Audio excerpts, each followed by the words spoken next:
Mic test.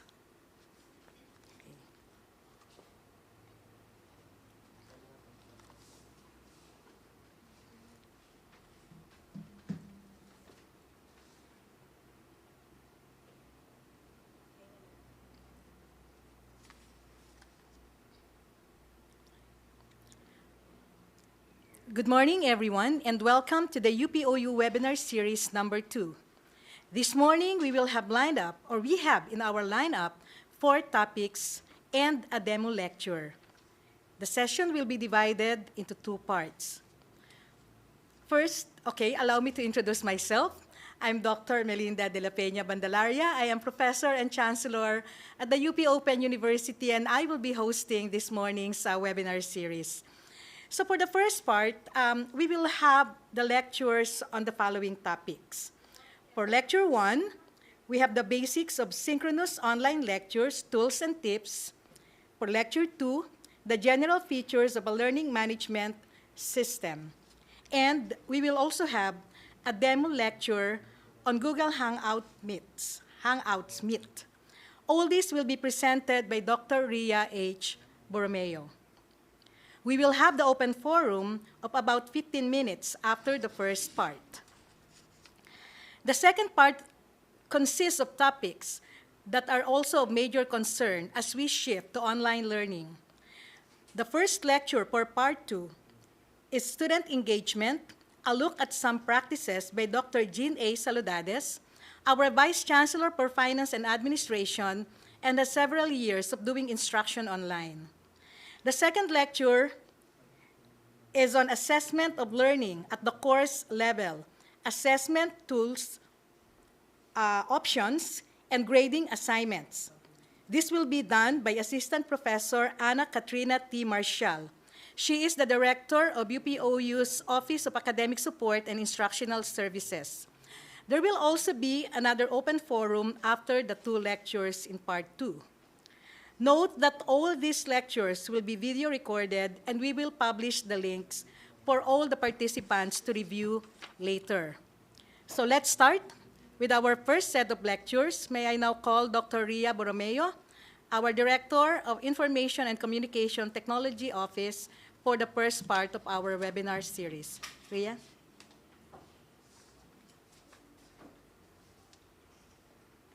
Good morning.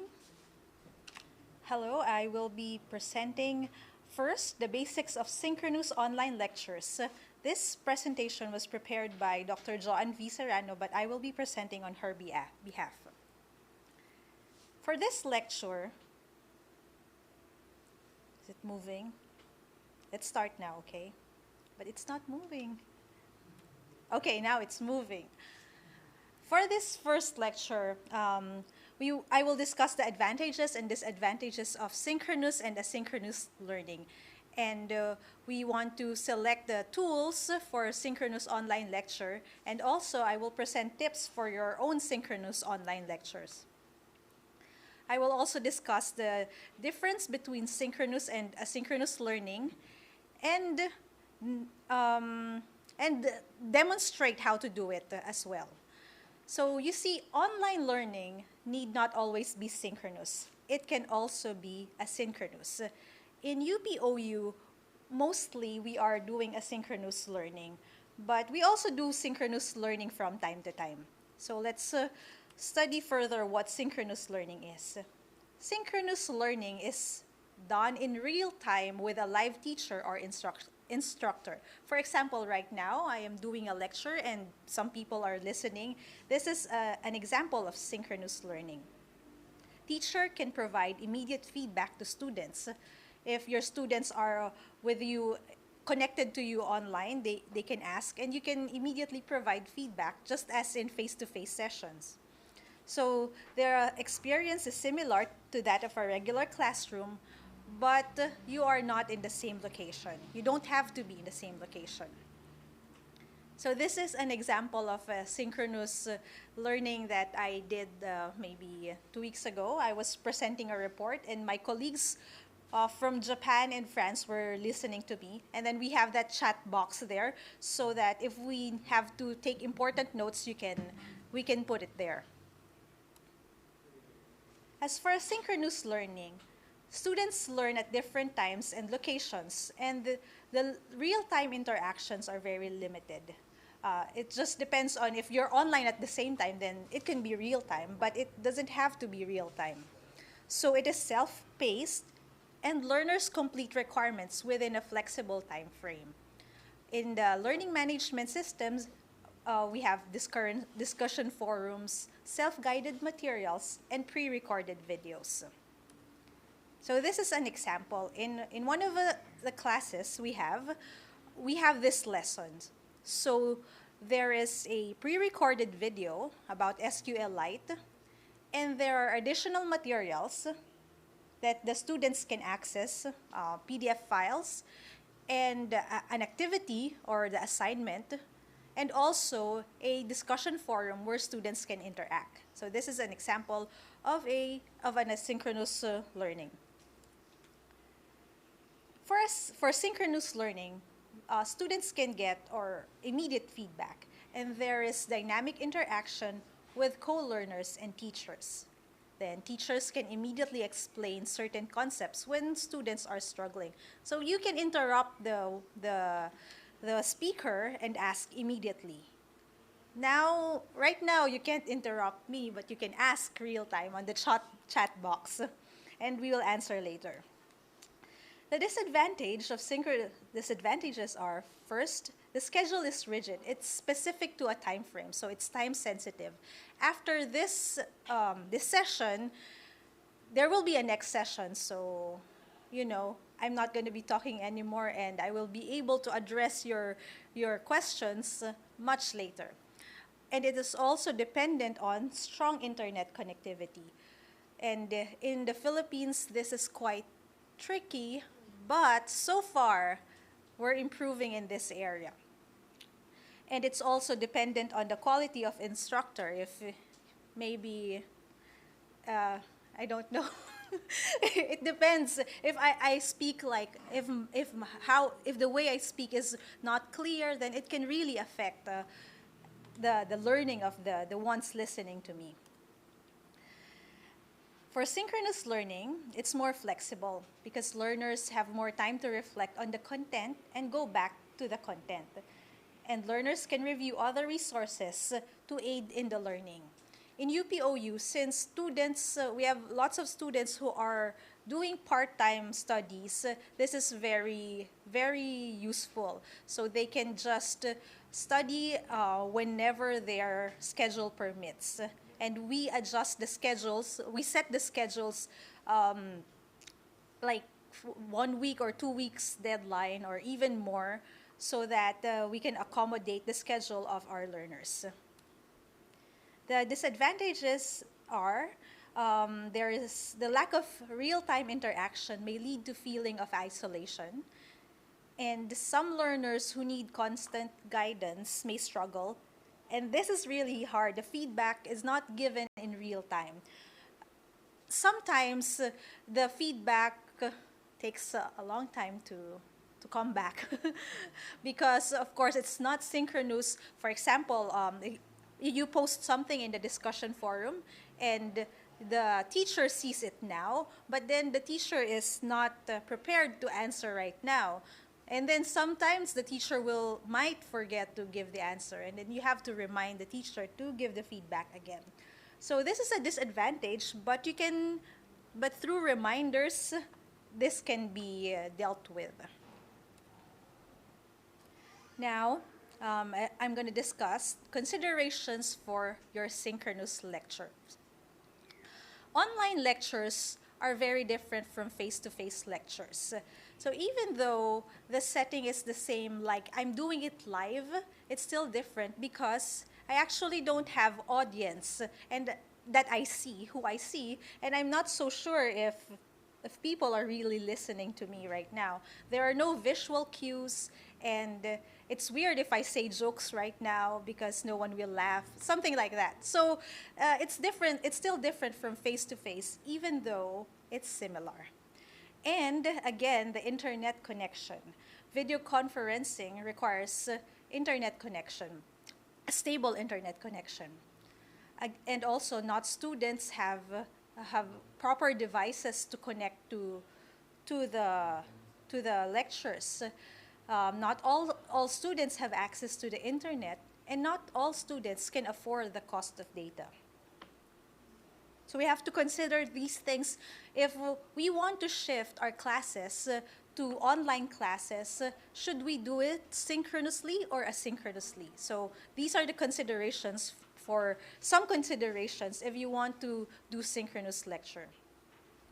If you want to prepare for a synchronous lecture, make sure you have a stable internet connection. And if you're doing it at home, find a semi-professional setting or environment. Maybe don't do it from your bed or somewhere. It's somewhere semi-professional and comfortable for you as well. A headset with a microphone is also very important because the way your voice, the audio is transmitted to the network is very important. So make sure you have a microphone and also a webcam, built-in or external, so that your students can see you. And this is very important: slides or script of lessons. In face-to-face classes, it is very common that the lecturers do ad-lib because you can adjust depending on how you see your students. But in synchronous lectures, it's quite hard to do. And also the time is very limited because you don't want to talk and talk for hours. It can get really boring because there is no live interaction. So it's very important that you have slides to guide you on what you will say or a script of the lesson so that you will not go like far away from the discussion. Next, I would like to discuss some tools for synchronous learning that we have been using here. There are 5 main ones. I'm sure there are still others, but these are the most popular ones and we use them. So I will go first with Zoom, Skype, Facebook Live, and YouTube Live. I will skip the Google Hangouts Meet because I will do a demonstration at the end of that. So first, Zoom. Zoom is fairly new. It's been around for about 2 years, but it has really transformed the video conferencing world in this world. It's being used by many companies and universities for their meetings and audio conferencing, webinars, and live chat. There are free versions. There is a free one that you can download. Of course, there are limitations to the free version, but it's the best option if you're testing it out. With the free version of Zoom, users can hold unlimited number of meetings, but group meetings with multiple participants from 3 to 100, you can do that, but the durations are capped at 40 minutes, and the meetings cannot be recorded. So, and then there is a Zoom Pro. It's the best option if you're all located remotely. It costs about $15 per month as a meeting host. And this allows you to create a personal meeting ID for recurring meetings, and it allows meetings to be recorded in the cloud or on the devices of the users. It caps group meeting durations at 24 hours. Maybe you're not going to do meetings for 24 hours. That's quite hard. So here I'm just going to show a brief overview on how you could set up Zoom in your computer. Just go to zoom.us and then sign up. And then download it. And then download Zoom, install it in your computer. This is available for most operating systems, Mac OS, Windows, Linux. And so I think in these screenshots we were using Mac OS. So just download it. And then it's straightforward just on how you install a normal program. And then you can immediately schedule a meeting just by clicking this one, schedule a meeting, and then write your meeting there. specify the date, and set the meeting ID and all these settings. So you can turn off the video by default, or turn on the audio, mute the audio by default. So you can just set the specific settings in the scheduling meeting page. And then in your Zoom app, and then you can adjust the video preferences. You can check touch up my appearance to add a filter to your webcam. So you don't need to put on makeup or shower before joining a Zoom meeting from home. Or you can also turn off my video when joining a meeting so that they won't be shocked.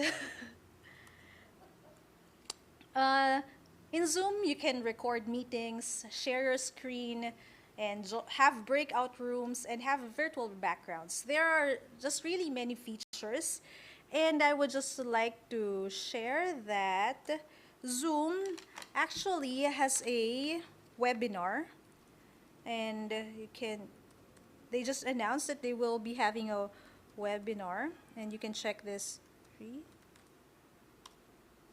Oops, sorry. Can you see my screen? Sorry. Which one? Okay.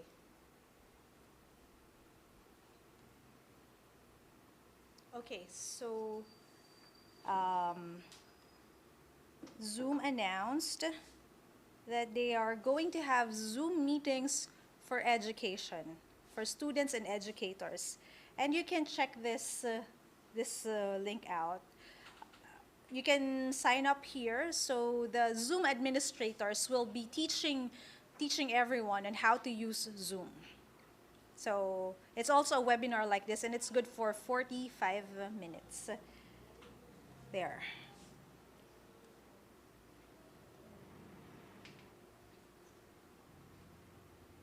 Okay. Next,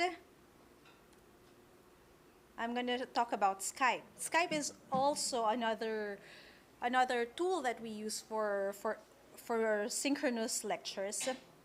Skype has been around for a long time. I'm not sure exactly for how long, and I've been using it for my personal meetings as well.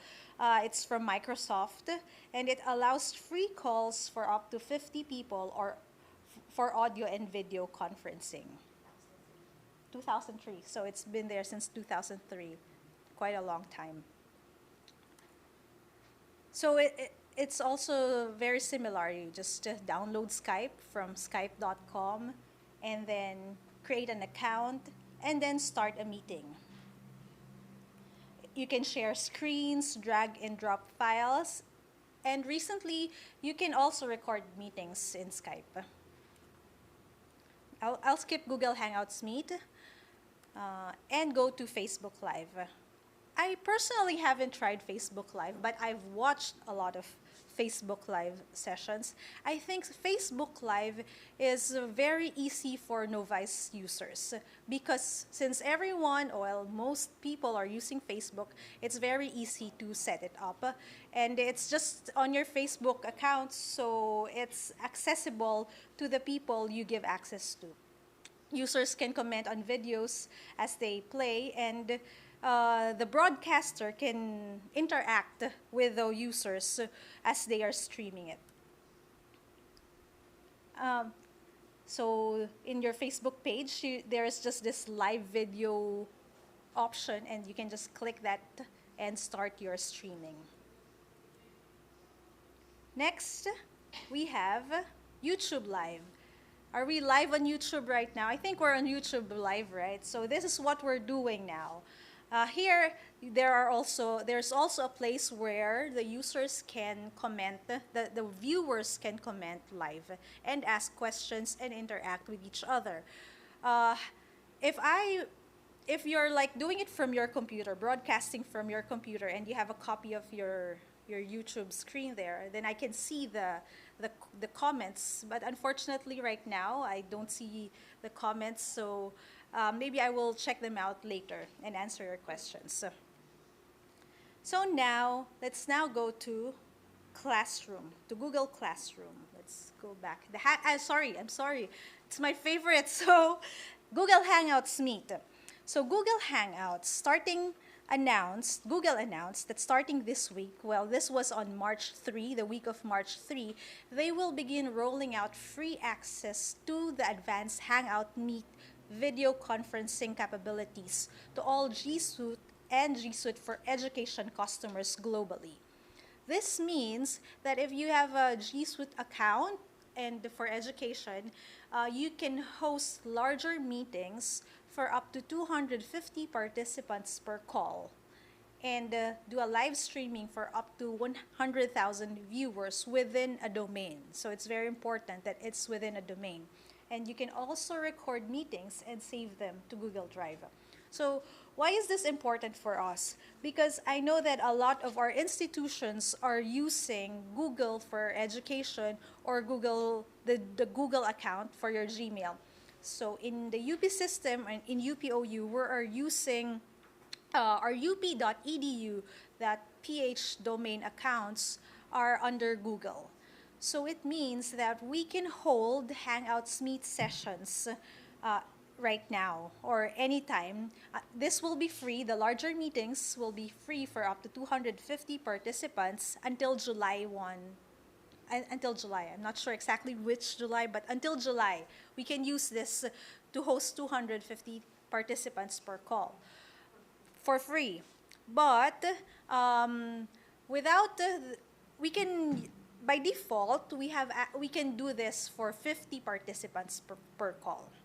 So now I would like to set up or try to set up a Google Hangouts Meet, and I would like to invite the viewers to join me in this Google Hangouts Meet so you can see how it goes, how the setting is, and what's the environment like when you're in a Google Hangouts Meet session.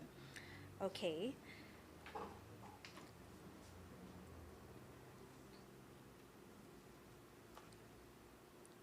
Just please wait.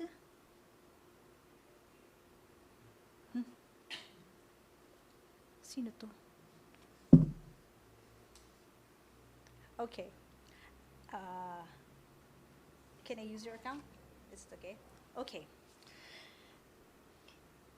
So when you go to meet.google.com, this is what you will see.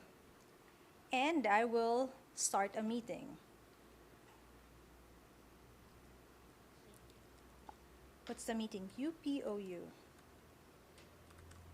2020.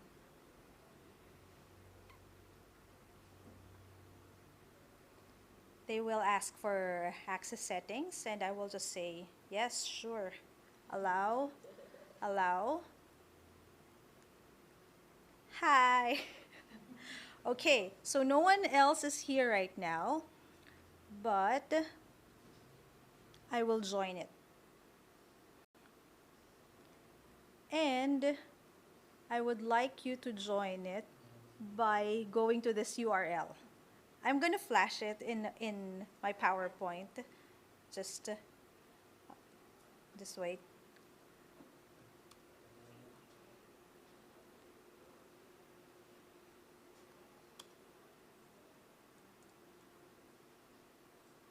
So that you can join the meeting.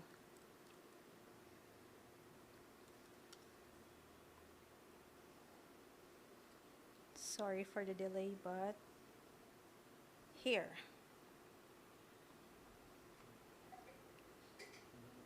Yes. So if anyone's in the live chat, can you please type it there so that it will be retained and others can see it and join it when I leave? Or if anyone's in the whoever wants to join the meeting, please join.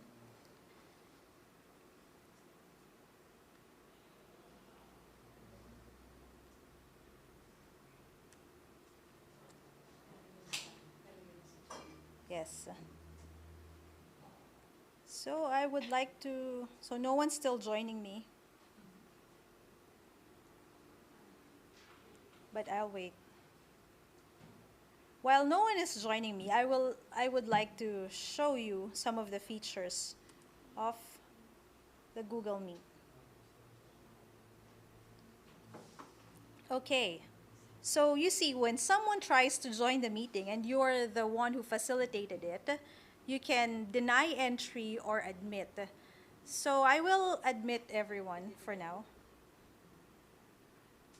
Hello. Yes, thank you for joining this meeting. Now, oh wow, it's so much now.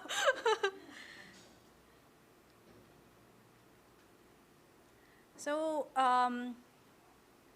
my suggestion is that when you're setting up a large class, you just invite the students instead. So give them a specific link. I will show that later how to do that instead of sharing the code, because this is very possible that yes, people will just keep joining, and then you will have the moderator will spend so much time admitting or denying entry. Okay. So hello to all joining this wow, this Hangouts meet. Yes. Okay, but I have to. Oh, you can show your videos. Okay, so sorry, but I have to stop this for now and continue with trying out the features. I'll come back to the others. Okay. So this is a very cool cool feature, the turn on caption. So I will turn on the caption. Wait. But I can't.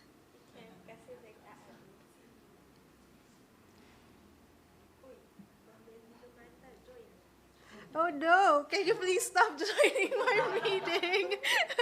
I cannot continue. Just for just so that we can proceed. Okay, let's proceed to the other features first. But stop joining my meeting. Okay, I will admit 10 more. Okay, 1, 2. See, we have now 21, 22. Okay, thank you. Please stop joining my meeting first. So here, there is the chat. So there are 30 people here right now. And we have this chat. And you can chat with among each other. So you can have discussions here. And you can see also the people who are in your classroom. So there. I'm Lexter, but I'm really Ria. So hello to everyone here. I see that you're all on mute. Don't you want to say something? No, I'm kidding. Yes. So let's go back to me and the features. I would like to try this turn on captions. Okay, so this is quite cool. I tried this before. What it should do is that if you're speaking in English, it will have captions. It's not working right now, maybe because the mic is off, right? Okay. Okay, hello. Hello. Anyway, the idea is that if you turn on caption, this really works. I tried this before. If you turn on the captions, oh, there, actually, you can see that. Can't you see? There. So the turn on captions, there you go. It transcribes what you're saying there so that your students or learners can review what you've said. So it's automatic. So this is AI. It's really cool. Anyway, so that's one cool feature of this. I'll turn it off because of course, it takes computing power to do that. Another feature that's very useful for teachers is the present now, or sharing a screen. I can share a window. No, I can share something. I can share my entire screen. But it needs permission, so no, not this one. Maybe I will share a window. But why are there no windows? I think because I'm in incognito mode.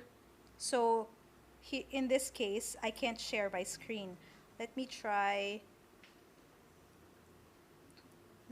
to share a different screen.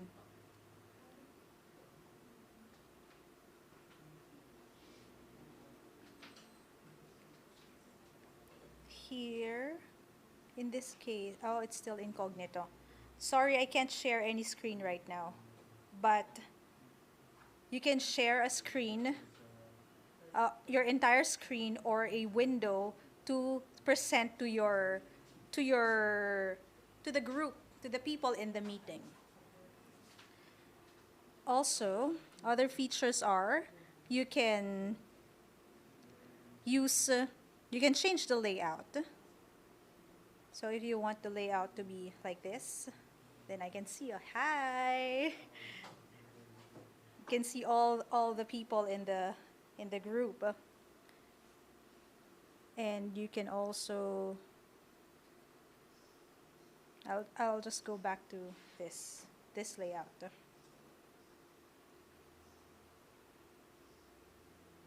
Okay, so basically that is Google Hangouts Meet, and it's very important and useful right now because, wait, can I leave this? And I will go back to the presentation.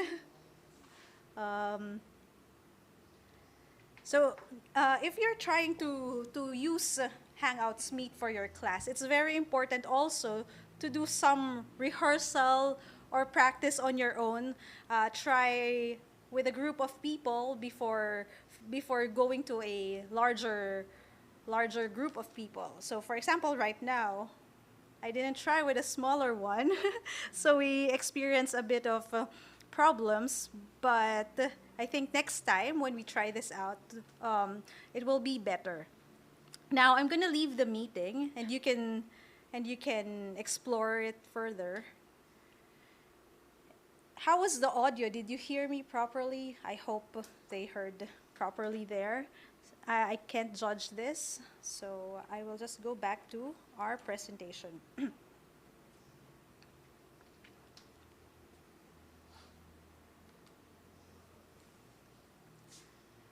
You can also access Google Hangouts Meet aside from going to meet.google.com by clicking on your Google account, and it's part of that. It's a service that's similar to the Gmail, Google Drive, Sheets, Docs, and others. And here's a feature that's better when you have a set group of people. You invite your participants so that they don't have to join in, and then you don't have to deny or accept the entry. So just write the email addresses for the people. So in this case, you can invite anyone from any domain. But if you are the one who is starting it, you have to have a subscription to the Google Suite account. So if I'm just using a normal Gmail, I can only join a meeting, but I cannot start a meeting. So take note of that. You have to start a Google Hangouts Meet, you have to have a Google Suite subscription, either for education or the business account. The normal Gmail account, you can use it to join, but not to start a meeting. So those are the tools that we use in UPOU for our synchronous lectures. And now I'm gonna share some tips that Dr. Serrano shared to me for our synchronous lectures. First, before your synchronous lecture, do a quick survey of the internet access of learners. So this is when you're deciding, should I do synchronous or asynchronous? Do a quick survey first. If your students or the learners have good internet access. Because if only a small amount of learners will be able to connect to you, then you have to really consider doing an asynchronous lecture. And then take stock of where you are right now in your class and design your lecture based on that. I will show more examples later. And inform your students ahead of time what to expect and prepare. The key in online learning, or synchronous or asynchronous, is preparation. This needs really a lot of preparation. You can't just really do ad-lib. You can't do just whatever you think on the fly. Of course, sometimes you can do that, but it's always necessary to prepare. And in UPOU, that's really what we have to do. That's what we do. We prepare our course materials ahead of time and prepare the schedule ahead of time, because we have to inform students ahead of time what to expect and prepare as they learn. And also next, you have to ensure alignment with the target learning outcomes. This is very important. And prepare for an engaging lecture. As these lectures can be boring, we have to be creative on how to make it engaging. So for the survey, just some tools that you can use for surveying your class if they have good internet connection or not. You can use Google Forms or Facebook polls. And this is a quick inventory of your course. So you have to know your target learning outcomes and the topic. And check if you have completed those topics or target learning outcomes yet. Since you haven't, you think of a learning activity that will enable you to do that, that's appropriate for a online class. So in this example, for the topic of advocacy for sustainability, or a framework for sustainability and environmental advocacy, the learning activity would be to hold a synchronous lecture to discuss the concept and framework of advocacy for sustainability. Then you inform the students what to expect. Once you have decided on the date, topic, and design of your lecture, inform them ahead of time the date and time, the topics, and the readings or resources that they need to read prior to the lecture. Align with the target learning outcomes. So these are your target learning outcomes. You as learners are expected to explain the significance of advocacy for sustainability in your own context. And you have a session and a date, you have the learning resources, and the learning activity. So you have to have these plans so that your classes will be more effective. You also have to plan how to make your lecture engaging. So if you want to gain attention, you can ask a thought-provoking question, share surprising statistics or facts, share some videos if you just want to gain attention. And if you want to inform learners of objectives, then you share your objective slides. So you can plan these things and think of how to apply them in your class. I will share another link, maybe later. There is this Robert Gagnon's 9 events of instruction to deliver an effective and engaging lecture. And so these are more, those are those. So elicit elicit performance, provide feedback, assess performance, enhance retention and transfer, and then you can think of the application method later on. So for this topic of synchronous online lectures, that's all for this topic. And if you have some questions, just feel free to type it in the chat box in this in this YouTube live session. Thank you so much for listening, but I'm not yet done. You have to see more of me because I will be sharing another lecture, and it's about learning management systems. Because as you see, for asynchronous lectures, it's very important how do you organize the learning materials, and we do it in learning management systems. This lecture was prepared by Assistant Professor Myra Almodiel, but I will be delivering it for her. Again, it's me. Sorry. So, learning management systems. So in UPOU, I think I've mentioned before that we are using Moodle as our primary learning management system, but we also use Google Classroom, and we are also so free to explore other learning management systems in each of our classes. Basically, a learning management system is a software application or a web-based technology. And there are so many learning management systems available right now. You can even make your own learning management system. It can simply be a website that you create on your own or a blog. It can be anything.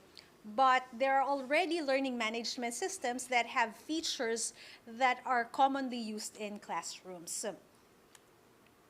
So I'll read this. It's the summary of what a learning management system is. It is a software-based platform that facilitates the management, delivery, and measurement of an organization's corporate e-learning programs. There is no one-size-fits-all LMS. Every organization has unique training needs and budgetary constraints. Note that a learning management system may not be free. Moodle is an open-source learning management system. However, you have to shoulder administrative costs for that. In the Philippines, there are Moodle providers. You can subscribe to them so that they will take care of your Moodle instances, or you can have a technical team to set up your own Moodle. But still, you need to pay for hosting, or if you want to cloud hosting, or if you want your own servers to host it, you have to pay for the physical device. There is also a free Moodle instance that anyone can use. It's called Moodle Cloud. You can just type it in Google, and you can create classrooms for that. The disadvantage is that there is a limit of 50 users. So if your class is more than 50, then you can't use that Moodle Cloud. But for small classes, try it out, moodlecloud.com. And you can set up a class there in Moodle. And you will be able to see the features of Moodle there. So it's really very good for testing. In 2008, from PCMag, 2018, PCMag listed the best learning management systems. I was trying to look for an updated one, but I guess people are so busy with other things than analyzing what the best learning management system for 2020 is. Maybe later this year when we have more free time. So these are the best learning management systems for 2018. Absorb. I haven't tried this yet. It says if you have a medium to large size business with employees to train, Absorb is the most attractive and functional learning management system. Moodle, I've been talking about this for quite a while. And yeah, there is this administrative burden but it's really good. And it's always being developed. It's constantly being developed. There are many plugins available. Since it's open source, you can develop plugins for this as well. Canvas. Canvas is a nice one. I tried this before, and the interface is nice. Just a bit pricey for me, or for my boss. But if you have a subscription to Canvas, if your university can afford subscription to Canvas, this is a good one. Schoology. I also haven't tried this. With the face of a social network and the foundation of an enterprise LMS, Schoology hits the sweet spot for K-12 learning management services. I see. So this is good for K-12 learning management systems. Blackboard. Blackboard is, I also tried Blackboard before. It's similar to Canvas. It has good and advanced features, but also it's also a bit pricey. And then we have the D2L Brightspace LMS. You can also try this. Edmodo. I think many people have tried Edmodo in the Philippines, and it's also used in K-12. In UPOU, have we ever tried K-12? No, we haven't tried. Yeah, some of my colleagues have tried Edmodo as well. Quizlet. It has limited. It's limited in scope, but it has a simple, user-centric online tool for role learning, and it's particularly popular among learners. And then the Google Classroom, you see that it has a 3.5 rating compared to the others. I think because this was in 2018, and since then, Google Classroom has actually improved a lot. It's recommended if your school uses G Suite for education, and it's affordable for instructors to experiment with an online learning classroom. So there are LMS licensing types. This is important if you're trying to decide which to use. There is this open source, free and online based, available for online communities for troubleshooting assistance, but you need some programming experience to set it up. There is also one with a free license and paid license.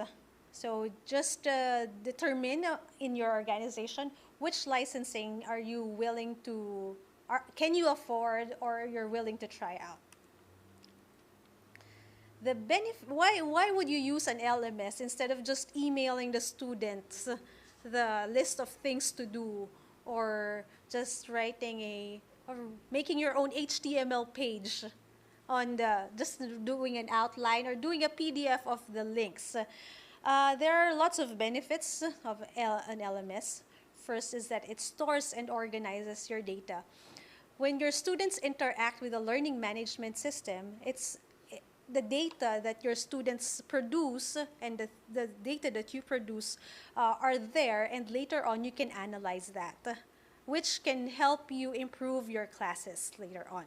So you can monitor learner progress and performance, improve resource allocation, and personalize the online training experience. So the first one is the most important. It organizes and stores big data, and from the data, you can do the next four. You can monitor, improve, and personalize, and improve later on the e-learning accessibility. So there are two main LMS users, the learners and the administrators. Learners are the students, administrators are the course coordinators, trainers, teachers, and the technical support team. The Google Classroom, what I like about the Google Classroom is that the technical support team is by Google, and you don't need an in-house technical support team to conduct or administer a class there. In Moodle, even though we already have a Moodle service provider, we still have a Moodle support in the university. So in terms of administration, Moodle is quite advanced. These are other basic elements, components, and the consideration. You can, which you want to check which LMS reports and analyzes your data to track or monitor impact. And an LMS should have responsive design or a user-friendly interface, and it also should have support services because you would really need support, especially when you're just beginning. And a good feature is gamification so that your students will be more engaged, especially for younger students. Uh, uh, the ability to give badges and awards is good because it encourages your students to participate more. Also, you want your LMS to have social learning support, localization in terms of language support. Like here in the Philippines, English is okay, right? But in other countries, you would need localized language settings. So if you're from a different country and you have a special localized language, check if the learning management system has support for that. You would also want the automatic real-time notifications on student learner in progress and the course and catalog management. So again, we're going to Moodle, but because it's what we've been using. And this is a sample of what we have in UPOU. This is the model or our learning management system for massive open online courses. This is based on Moodle. As you can see, this is another Moodle instance, and this is the My Portal. But they look really differently because that's really a good feature of Moodle. You can customize the look and feel according to how you want to deliver your classes. So since massive open online courses have different requirements, we set it up to also look differently. And you can do that too if you're going to start administering Moodle. So here in Model, the courses are shown this way. But in My Portal or our learning management system, the courses are like this. So maybe the model is looks nicer, maybe, but and no po, not yet. It's really on the themes. You can really adjust the themes in both courses, in both learning management systems. So it's really very flexible. So this is a sample course in Model. And these are resources or items that a teacher can use to support learning in Moodle. So you can input a book, a file, folder, a label, page. You can try these out. Actually, it's really best if you if you want to try this out to go to Moodle Cloud because these are all available for. Maybe I should go there and have a short demonstration of the Moodle Cloud. Let me try to make it quick.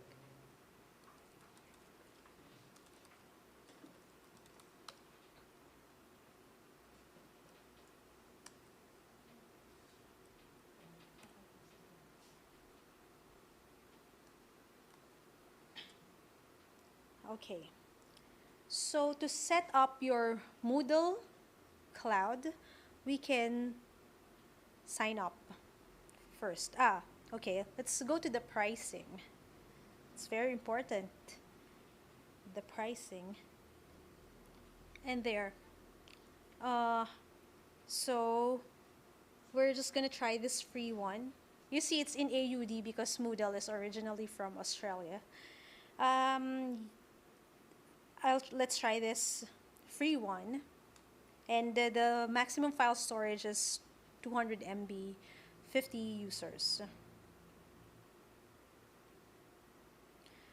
Yes, so you can just go to the live demo or set up your own. But I think if you really want to try it out as a teacher, you create your own account. So just create an account. And yes, yes, yes. Please read this. I've read this before, promise. Okay, Ria.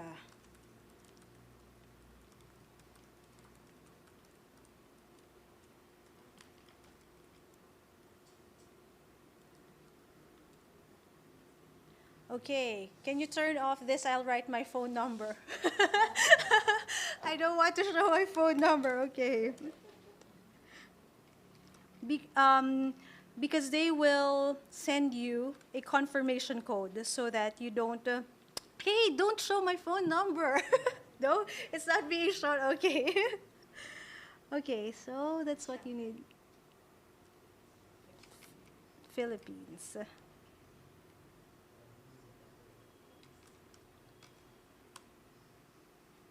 Okay, now you can show the screen. Okay. Okay, let's, I will, I will write my name. Okay, so it's available. Choose where your site will be hosted. We recommend choosing the location closest to you and your students. Australia. Yes, I'm trying out or evaluating Moodle.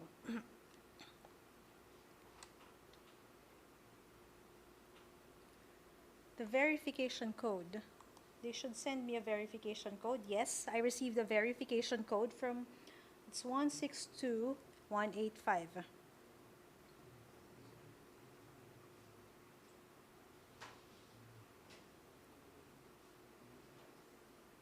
Okay.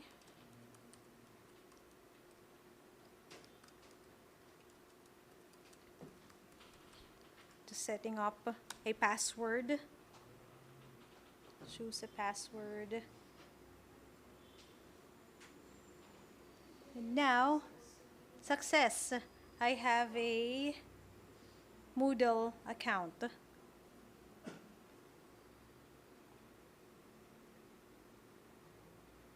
And then I can just go here, click this.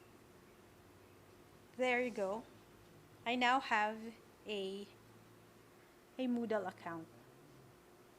And it's already live. So if I go to riamay.moodlecloud.com,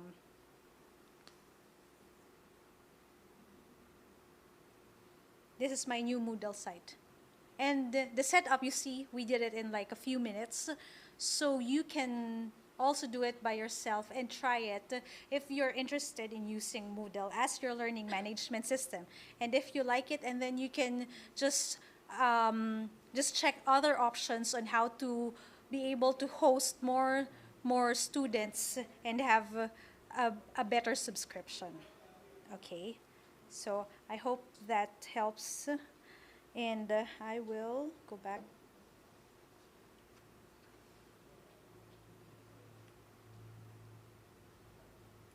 There, so you can check out the activities in Moodle. And that's actually all for my presentation on learning management systems.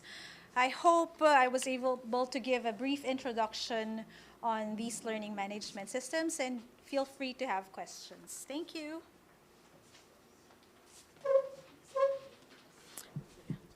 Thank you very much, Dr.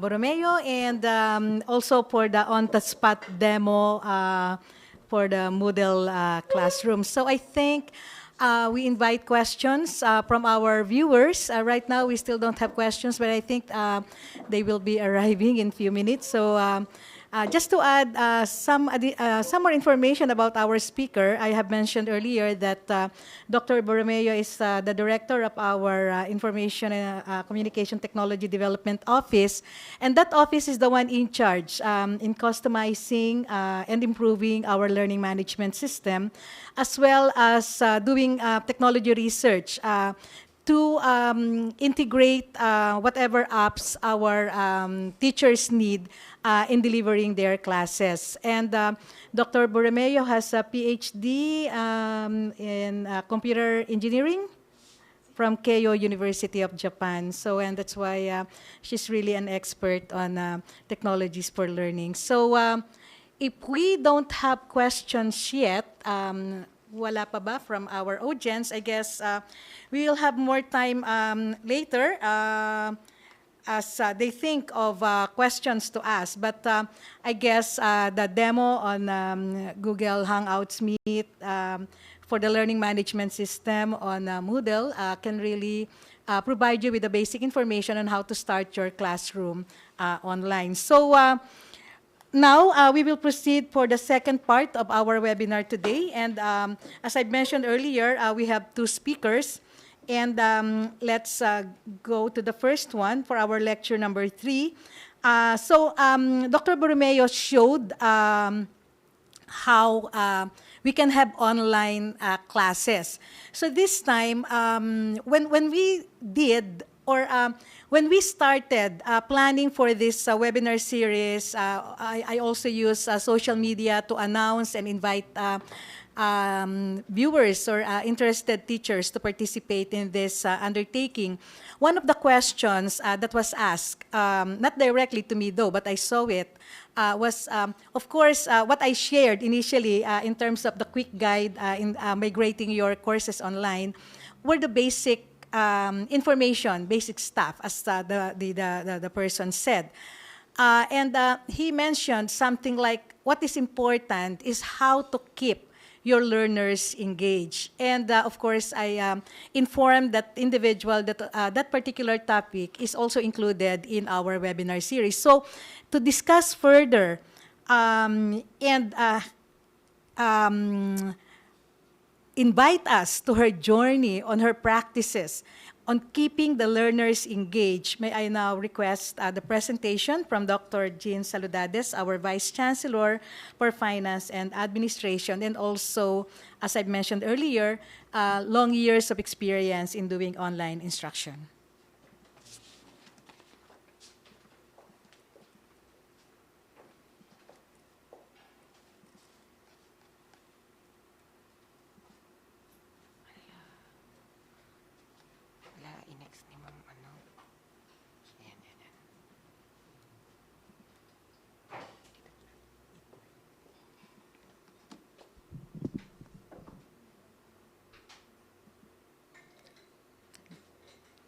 Thank you, Chancellor. Let me begin with, as you can see, the title of this presentation is Student Engagement, a look at some practices. Let me begin with what to me is student engagement. My meaning of student engagement is in the context of fulfilling the course objectives, which I believe is true to both online and offline or residential classes. So I look at student engagement as having these 3 meanings. The first one refers to the acquaintance with the course objectives. From my point of view, this precedes everything in the course. When the student is engaged, is acquainted with the course objectives, this engagement can be encouraged from the students. The other meaning of student engagement to me has, in reference to the course objectives, has reference to the activities for the students that were designed by the teacher to fulfill the objectives. For me, when the student is actively participate in those activities to fulfill the objectives, then the student is engaged. And the last meaning for me of student engagement has reference to assessment. If the students are fulfilling the objectives, and from my point of view, the student's perspective is for learning rather than passing the course. And I would look at it as more, from my point of view, is the goal of education, that the students learn rather than pass the course. And for this sharing, I will be focusing on the activities for the students to fulfill the objectives and encouraging their participation, because the assessment part will be shared with us later after me by the director of OASIS, or the Office of Academic Support and Instructional Services of UPOU. So this is described as sharing of some practices in the online setup. And I would want it not to be prescriptive, but sharing experiences from which you may pick up some ideas as you proceed to blended or fully online learning. Those, as mentioned by the Chancellor, those are my experiences teaching online for 15 years using a learning management system, or LMS. You should be familiar with what an LMS by now, as you have heard from the previous lecture. And what we're using at UPOE is powered by Moodle, or the Modular Object-Oriented Dynamic Learning Environment. And these practices that I'm going to share is from a certain point of view. It means that this is framed by my substantive area, which is organizational communication. So from communication viewpoint, teaching and learning is a communication event. In the context of online education, the nature of that communication is a mediated communication, and that is the mediation of technology. And in the sharing that I'll be doing now, the learning management system, or Moodle, mediates that communicative interaction. So what I will do is a show and tell from an ongoing course. And that course is a graduate class that aims to prepare students to undertake graduate research, their thesis or their dissertation in particular. And that classroom is, I take that classroom as a workshop where the students are like apprentices learning the craft of the trade. And it is asynchronous. You must have already heard from Dr. Ria Borromeo what an asynchronous interaction is. It's not real time. So the discussions are in the form of a threaded discussion. And that course runs for 14 weeks. So let's look at the organization and interaction that happens, or how the course is organized. And let's look at the interaction that happens in the course. Let me go to my course site. All right. Okay. So I did not show you anymore how to enter the course site. I assume that you have seen it earlier. So here you can see, let me tell you, now that I'm showing, let me tell you now how this looks like. Okay. So if you will notice, this work space is personalized. You can see my photo there, not to scare my students, but to let them realize that, there's a real person that is there, and that there's a classroom where there's a teacher, and there's a teacher who has designed learning, not fixed, but a flexible kind of learning. And you will also find there that there's a folder for getting to know the class members. So this is a way for me to know who my students are, and for my students to know the members of the class. So I don't know whether you want to have a look at it, but let me see.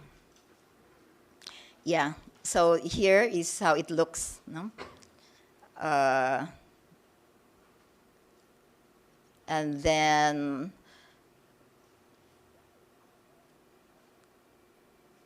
okay, as you will notice, the workspace or the course site is divided into topics. Now, so there's topic 1, topic 2, and the topic 1 is the introduction to the course. From my point of view, student engagement begins in an organized learning space. So you can see here the course goals and objectives very clearly. When the student enters the class, they know this is like a contract, a social contract with the students, that for this particular course, this is what we are going to do, and these are what we wish to accomplish, we are aspiring to accomplish, and to be assessed at the end of the course. You can also find here, so you see here the course goals, the course outline, and the references.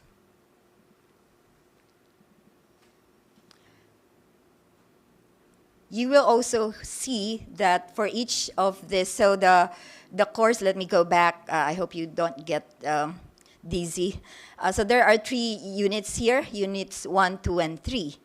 And those 3 units are spread across the 14 weeks. And you can see here what is Unit 1 and what are the modules under Unit 1 with very clear objectives, and what are the particular activities that the students are going to engage in, as well as the schedule. As you can see here, this is the current semester. And then you will find also that the whole workspace presents what will happen in the whole semester. Although the unit is revealed as the course as the time goes by. So we have here, for instance, the first unit, and its availability was from the 21st of January. So the student can see already when this course will be available. And if they refer to their course schedule, they know that this will run until, this unit will run until the 16th of February. So in this unit, they can already, for instance, the class has not started yet, but the student would already have an idea of what will happen in the course. And so I would provide the introduction to the unit and the concepts that are important to the unit. As you can see in, the screen is not readable. Oh, right.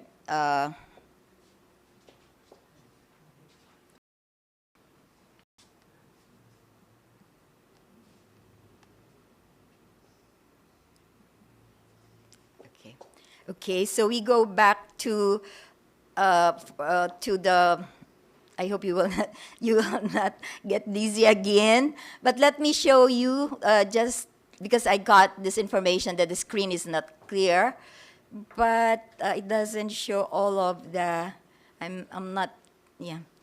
Okay. Could I ask if the screen is now readable to our viewers?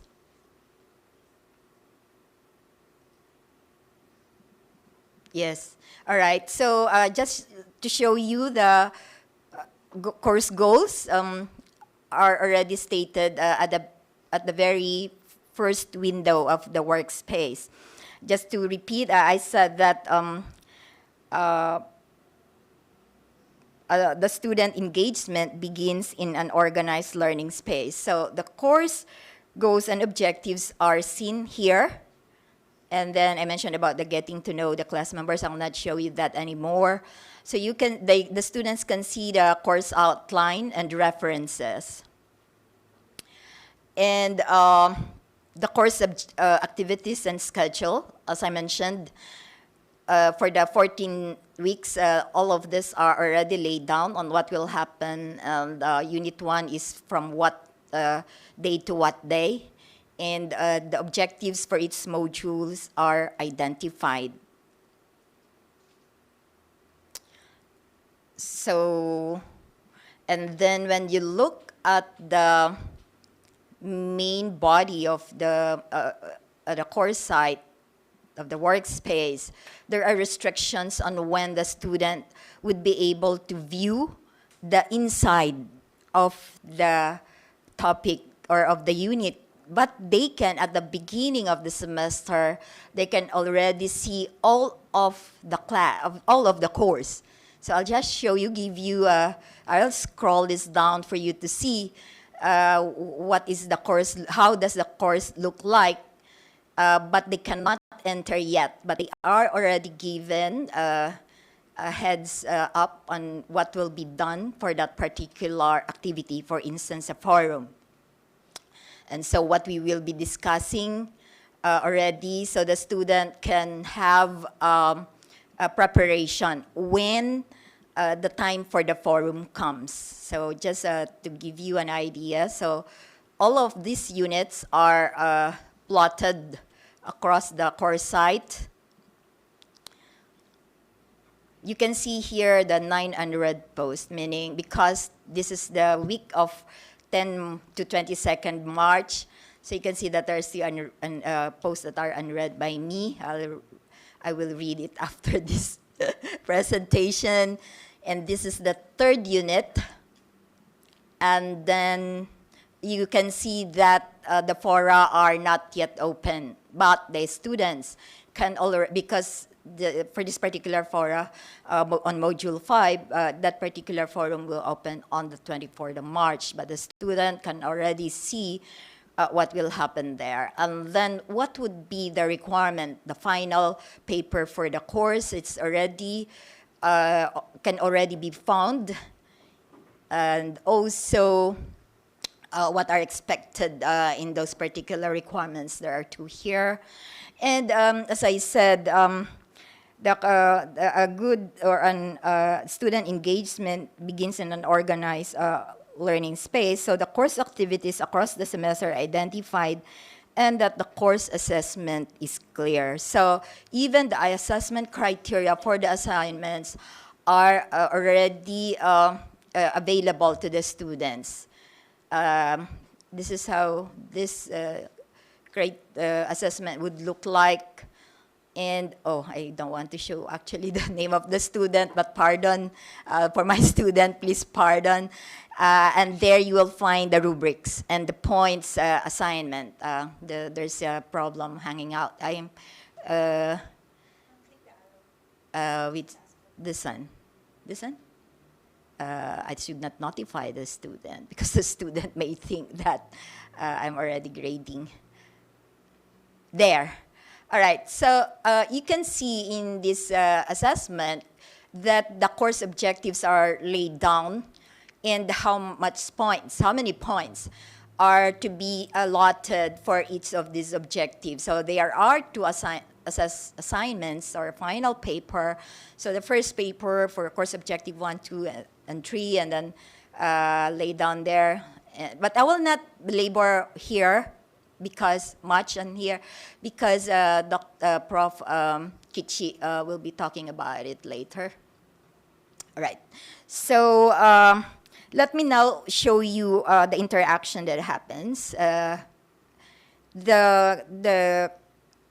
will focus on only one interaction that is practiced in this particular course. I can tell you that in the UP Open University, the faculty, each faculty has its own way of engaging the students. So this is just what I'm doing on this particular course. This is a discussion fora. The activities are discussion fora. And and the fora are also organized, as you can see here. Let me show you the first forum under Unit 1. So this forum is on communication research. It happened between 28 January and 9 February. So the student already see what we will do here, on what questions they're going to answer, and what would be the questions that will be asked. Let me just read on this module. I think you do. Wait, huh? Okay, sorry. Yeah, do you see? I hope you see. So here, I would provide an introduction that would connect them to the unit So in the introduction to the unit, I have provided a summary of each of the 4 discourses in communication research. So the student now has to review the empirical material in your substantive area, because in communication, there are various substantive areas. There's mass communication, development communication, public relations, and ORGCOM, my field, organizational communication, and then some more others, are available in online journals or in other sources within their reach. So what types of research or study are being done? That's a question that they will have to ask when they review these materials, and what knowledge or discourse do these studies privilege? And we shall be discussing the studies done in your substantive area or field of specialization or topic of interest for each of the 4 discourses. And I have created a thread for each discourse. So let's have a look. I've shown you this earlier, but okay, this is not very sure. All right, I think this is the biggest so far that I can show you. Could you see it?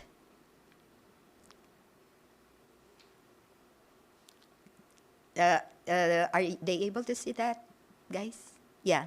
All right, so you can see here that I provide a handle at the introduction. So I would repeat what is written on the workspace introductory page, and I would repeat it in the forum. So you will, what I have read is basically the same. However, there is an additional, sorry. But I have here, I pinned one post that nobody can change because it gives them an instruction or a direction or a guide on what the threads, because there are going to be 4 threads would threads require. So I said here, please be guided by the following when posting at the threads. This is just a repeat of what I have said in the introduction. As I said in the introduction. So as you can see here, I do a lot of repetitions. So in an online setup, we cannot assume that the students have already paid attention to what you have written at the beginning. So you repeat it inside the forum. So as I said in the introduction, etc., and then in the module, our interest, because based on my previous experiences, I would already caution the students, because there's a tendency for the student to just post anything in the forum because they thought that the fora are graded. But in my case, I do not, that is not part of their grade. The fora for me are part of the activities to accomplish the learning objectives or the course objectives.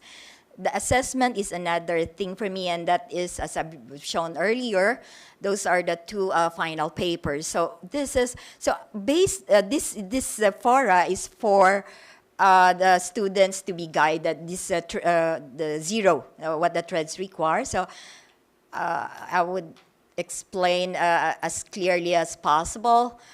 In Module 1, our interest is to know the dominant discourse in your substantive area. And then I would describe what the dominant discourse are those privileged by the studies. That is, by situating in a certain discourse, a study privileges the knowledge over others. Later in the next forum and on Module 2, we shall discuss the discourses muted. That is, knowledge is muted since no studies or empirical studies are done in the particular substantive area of the students. If you will notice, I would provide them, I would articulate what would happen here and what would happen next, so that the students would not post yet what we will be discussing in the next fora, or in the next forum, sorry. So And then thus, there are 4 threads. So I would describe what this discussion, how this discussion forum would look like. To see which knowledge is privileged, all right. And then for each of the threads, the interest is, so again, I would belabor and articulate. The interest is analysis of a study that illustrates that such discourse is dominant in a particular substantive area. This would require familiarity with the studies in one substantive area. This is why I said at the introduction to each of the threads to review the empirical material in your substantive area available in online journals or in other sources within your reach. So this would also tell them what is required of them outside the workspace, the online workspace, that they have to go out, they have prior to entering for the next, for this particular forum, they should have already reviewed the empirical materials in their substantive area. So this one,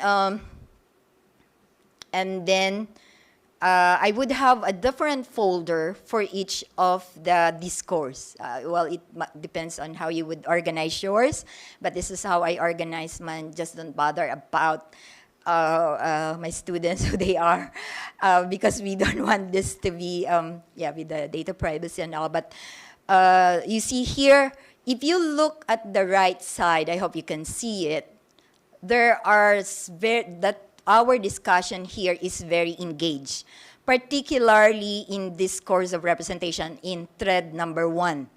There are 72 replies, which include the students and mine. So just to have for you to have a look at it. So you can see that I use a different font color when I participate in the forum, because I myself participate in the forum. So you can see after this student posted very, very long, but I would have a very short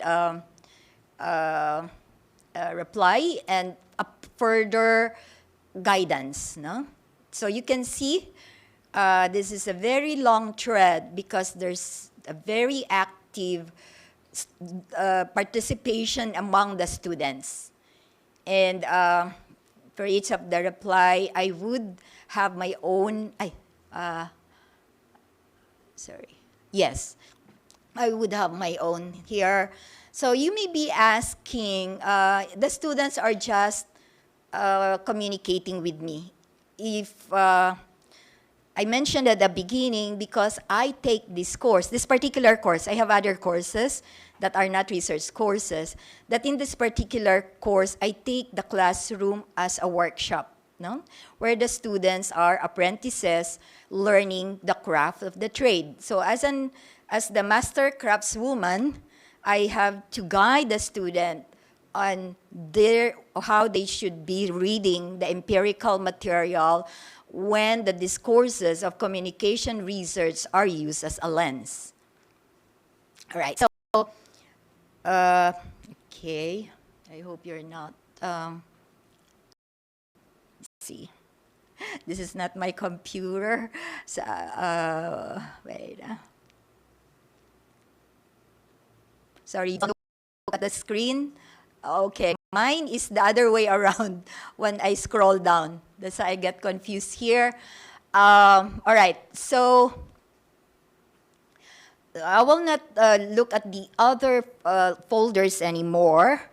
I will just give you the other, share with you the other practices that I'm doing here. If you will notice, the time allotment is on the forum, no? Not on the threads. So this is one practice that I do. The student can post in any of these threads within this particular time. But if you will notice, I go to another forum, and you will find here that the fora are timed. For each of the thread, they are timed. No, okay. Here. So this is under Unit 2 on quantitative communication research. I will not read any more what's written here, just to show you that for each thread, as you can see here, the time allotment is for each of the thread rather than for the whole forum. No? So you will, and then looking at the replies again, you can see here the very active engagement of the students. Just for the highest thread here is thread 3, teleological assumption that happened between 3 to 5 March. And there are already 53 replies from my students and from me.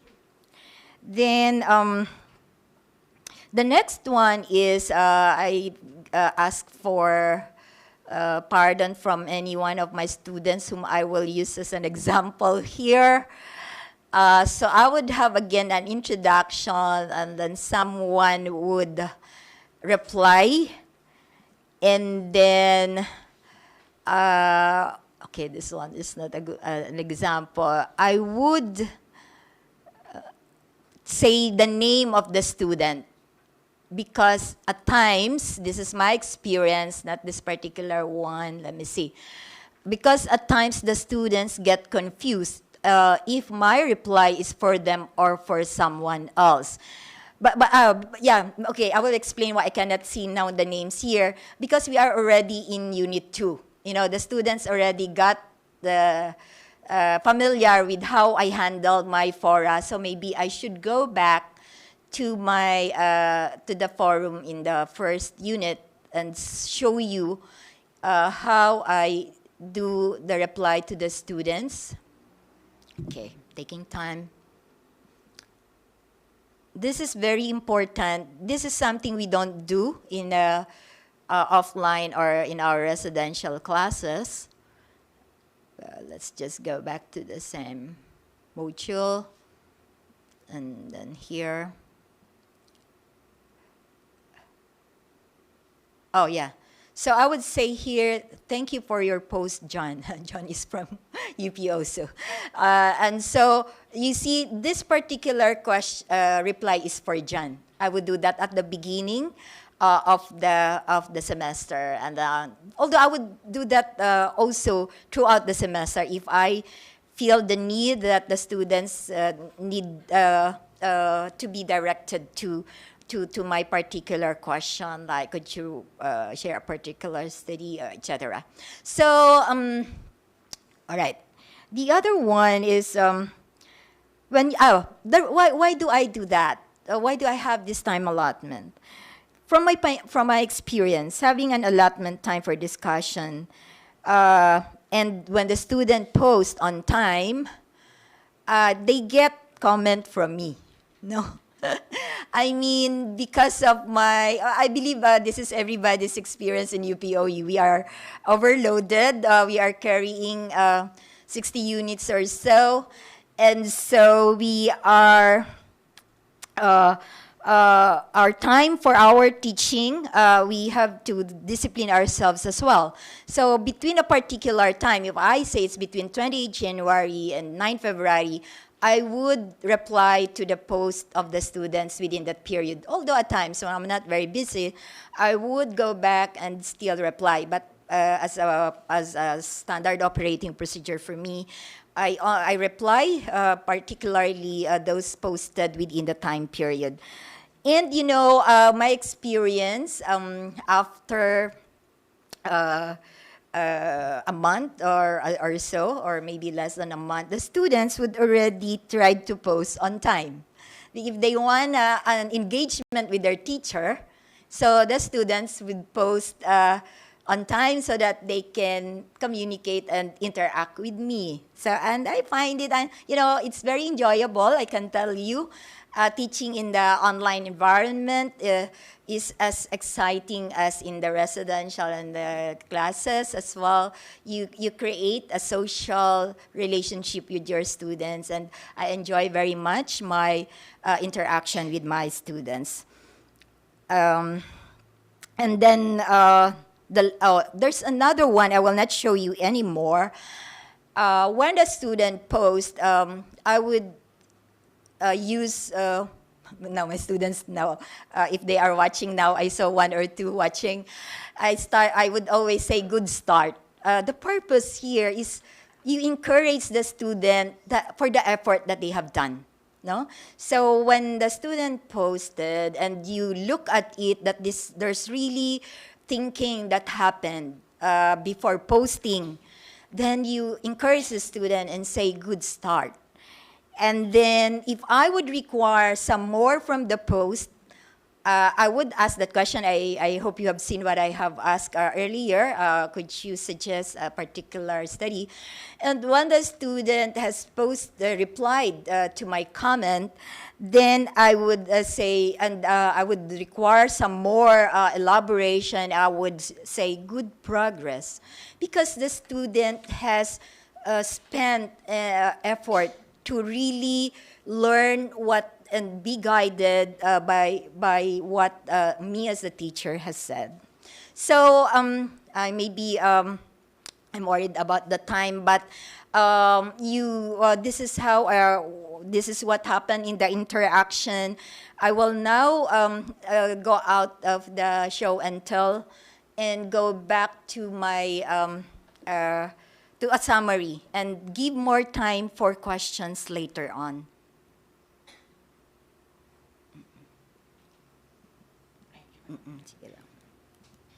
All right.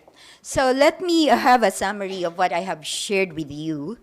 In terms of organization, from my point of view, student engagement begins in an organized learning space where course goals and objectives are seen, course activities across the semester are identified early on, and course assessment is also clear. And in terms of interaction, I'll just repeat what I have said. As a summary, organize classroom discussions, provide handles at the introduction or even across the discussion, having an allotted time for discussion, post made on time, get comment, and my observation as a student try to post on time. And then first person mention the name at the reply to avoid confusion, use color to differentiate my post from the student's post, good start, good progress, comments, and then make a summary. I did not show you that anymore. In some of my courses, if I don't have an introductory handle, I would have a summary handle at the end. So what have I observed in this many years of experience teaching online in terms of student engagement? Active teacher engagement breeds active student engagement. Thanks. Let me hear your questions and thoughts in a while.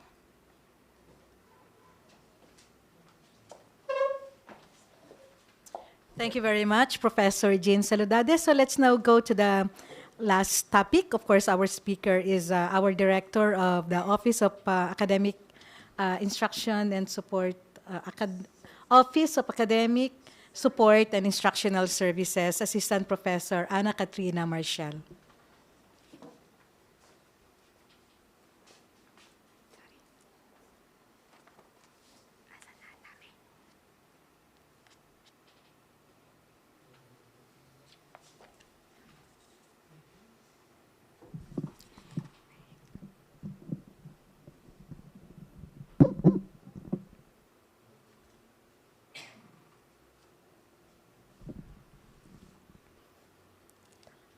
Okay, hello, good morning. I'm going to speak directly in front of the camera. I hope you're still with us. I know as teachers, we try to accumulate as much information and knowledge as we can, but we're humans too. I hope you're not experiencing cognitive overload right now with all the tips and strategies that we've shared. But as a countermeasure, prepare your food, your lunch, as you listen to what I will share this morning. Okay. You might have noticed that in the previous topics in the webinars, we've shared tips and strategies in terms of synchronous web conferencing a while ago, key Moodle features, and the options that you can use, and the general migration processes, LMS use through Google Classroom, not just Moodle, last Friday. Essentially, some features of those that we've shared, you may use them for assessment as well. For my part, I'll share a few experiences and strategies of our FICs or faculties in charge. But because assessment, even at the course level, it's still broad. It's a broad topic because it will depend on your discipline. I have a few limitations in my presentation, a few caveats. First, it's important that you take note that there are aspects of assessment which should be set up or designed at specific levels of an academic institution. Meaning there may be some parts that should be set up from the institutional level. That's why in UPOU we have assessment exam services unit. There may be aspects of assessment which you can set up or policies you can set up at the unit or your college level, program levels, and down to the course level. You will see this more clearly from the discussions in the assessment in Odell MOOC. Next, we recognize that there are assessment needs that are specific to your fields of studies or disciplines. Right now, we hope to present generic tips, tools, and design strategies as options in terms of converting, or sometimes you may need to redesign your assessment if you are to deliver them online. More specifically, we would want you to go back to your learning objectives or expected learning outcomes as mentioned earlier by our previous speakers. It will be your basis for deciding whether you need to simply migrate or you convert your assessment tools, and not just assessment tools, even your teaching and learning materials, to for online delivery or redesign your assessment. In any case, this will be the outline of my presentation. I'll share with you, let's go back to definitions and kinds and importance of assessment. How should we develop assessment with purpose in mind? What could be suggested assessment mechanisms in relation to what have been presented in the previous topics of this webinar? And then, what are the assessment design strategies to reduce the temptation of cheating? Ideally, especially if we are guided by the OBE framework, we figure out what learners should get out of the instruction. Determine how the learners will know if they were successful and how we should know if the learners are successful, and then decide what should we do for them to get to that point. This set of activities which the students should do to reach the desired success, basically it's reflected through your teaching, learning, and activities, and more importantly, through your assessment. Now, let's go back. What is assessment in the first place? Assessment is a process of measuring, documenting, and interpreting behaviors that demonstrate learning. It refers to the wide variety of methods or tools that educators use to evaluate, measure, and document the academic readiness, learning progress, skill acquisition, or educational needs of students. It's an ongoing educational practice. It's a process of documenting knowledge. So if you'll notice, the process of documentation appears common in all the definitions that I've presented so far. Documenting knowledge, skills, attitudes, and beliefs, usually in measurable terms. Take note, the goal is to make improvements as opposed to simply being judged. As teachers, one of our goals would be to help the learners build confidence in their ability to learn. Because we would want them to be lifelong learners. We may be able to do so through a combination of formative and summative assessments. Now let's again refresh our memories. What are formative and summative assessments? Formative assessments are the tools that identify misconceptions, struggles, learning gaps along the way, and assess how to close those gaps. It can include students assessing themselves, peers assessing other students, or even the instructor through writing, quizzes, conversation, and more. So if you'll notice in the previous topics of our webinars, through web conferencing, through the use of the Moodle features, we can do formative assessments. Summative assessments, on the other hand, sum up what a learner has achieved at the end of a period of time relative to the learning aims, or if we have relevant to national standards. Typically, they're scored and graded tests, assignments, or even performance or projects. The time period, it may vary. It can be end of a topic, end of a term, or midterm, and then even at the end of a grading period. How may we use assessment in the first place? When shall we assess? A relevant resource would be the OER, Rethinking Classroom Assessment with Purpose in Mind. If you will refer to Vice Chancellor for Academic Affairs, Melinda Lumanta's video resource on assessment, she mentioned these three purposes of assessment. Assessment for learning, as learning, and of learning. What is assessment for learning? Essentially, it's commonly referred to as the formative assessment. You use assessment as an investigative tool to find out what the students know and can do, what confusions, preconceptions, or gaps they might have. Assessment as learning, as mentioned, well, there may be a need for us to rethink how we view learning, but we should view learning as not just a matter of transferring ideas from someone who is knowledgeable to someone who is not. In the sharing a while ago, there is an element of guiding the students so that they may be able to learn. So we design assessment tools which allow students to make sense of information related to prior knowledge and use it for new learning. What does this mean in your assessment design? Well, your role as teachers will then have to change a bit. You design instruction and assessment that allows all students to think about and monitor their own learning. You give guided instructions as to how the students can discover how they learned. Use reflective questions or logs for the students to report the strategies used to support or challenge their learning and the mechanisms used to adjust and advance learning. So that's assessment as learning. That's why metacognition yung nandun sa parenthesis. Now, the third purpose, what is assessment of learning? These are your, here I think it's familiar to us. These are your strategies designed to confirm what students know, demonstrate whether or not they have met curriculum outcomes or the goals of their individualized programs or to certain proficiency. Okay, why assess? You ask yourselves.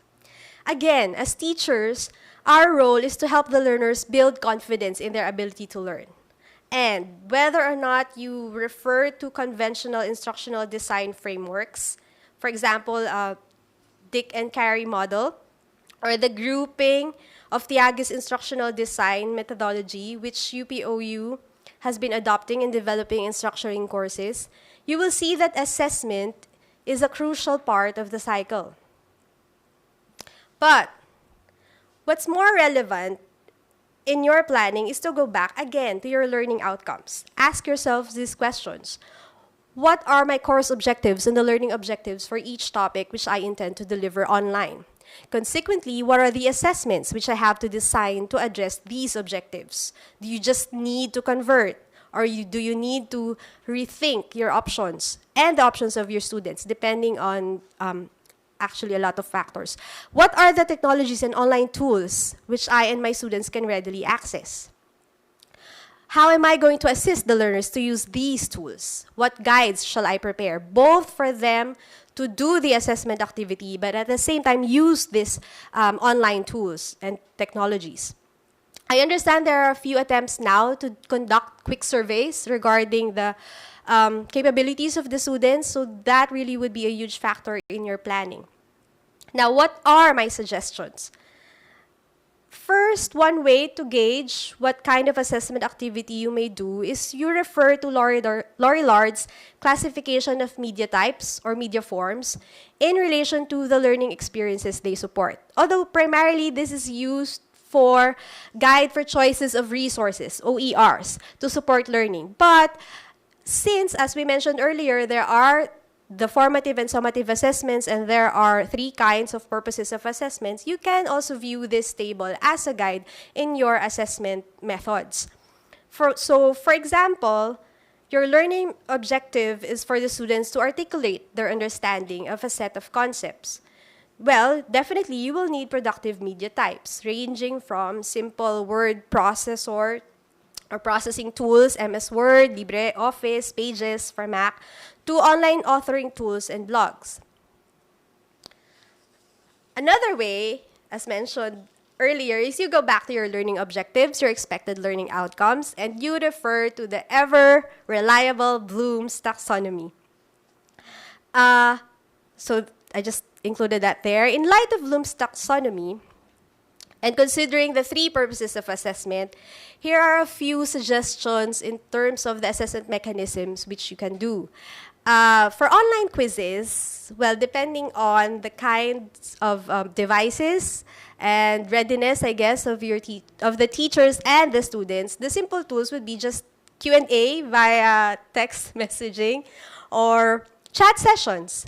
But if you're willing and open to explore, as meant in the orientation a while ago, there's Moodle.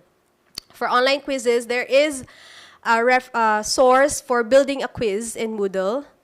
Last Friday, there was a demo on Google Forms, a short demo on Google Forms as quiz.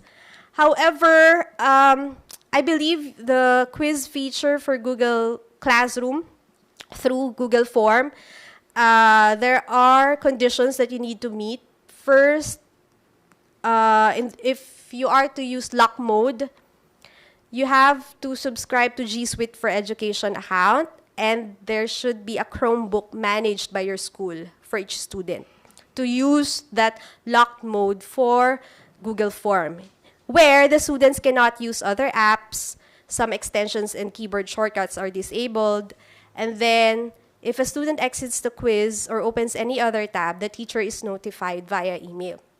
Other options, for those with institutional subscription to Microsoft 365, there is a quiz feature in Microsoft Teams.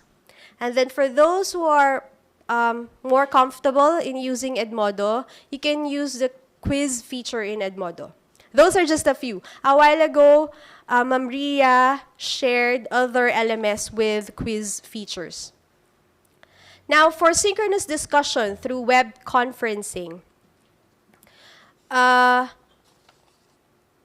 you can use simple conference call, just one-on-one, for one-on-one consultation, for example, and even social media tools. If you're comfortable with a video call feature of Facebook, for example, you can do that.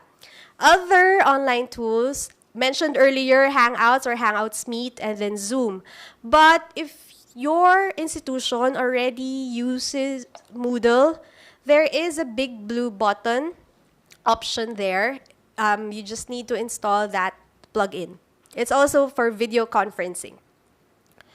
Of course, as mentioned again earlier, the catch is it would require for teachers and all students to have the appropriate device, at least a mobile phone, and then reliable internet connection, and so on and so forth.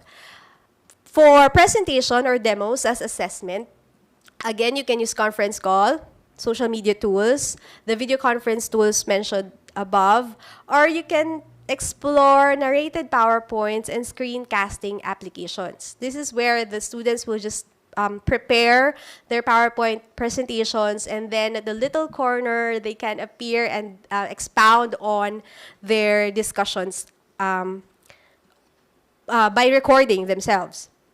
And then we have, for asynchronous discussion, you can just do emails for now. It depends because you have to prepare first.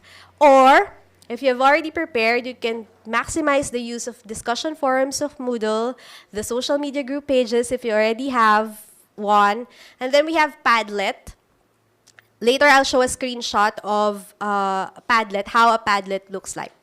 For reflection papers or writing prompts, the simple tool would be pen and paper, and then have the students scan them through Cam Scanner in their mobile devices, and then have it sent via email attachment. Or you explore blog sites and have them write or submit blog entries there. They have these apps, they already have guides for users.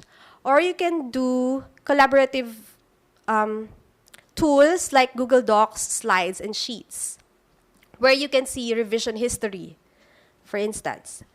Now for posters, infographics, more on the creative side, the simple one would be for you to have the students submit a scanned draft. Or you explore other apps like Canva and Storyboard That. Here, the Storyboard That is a digital storytelling app.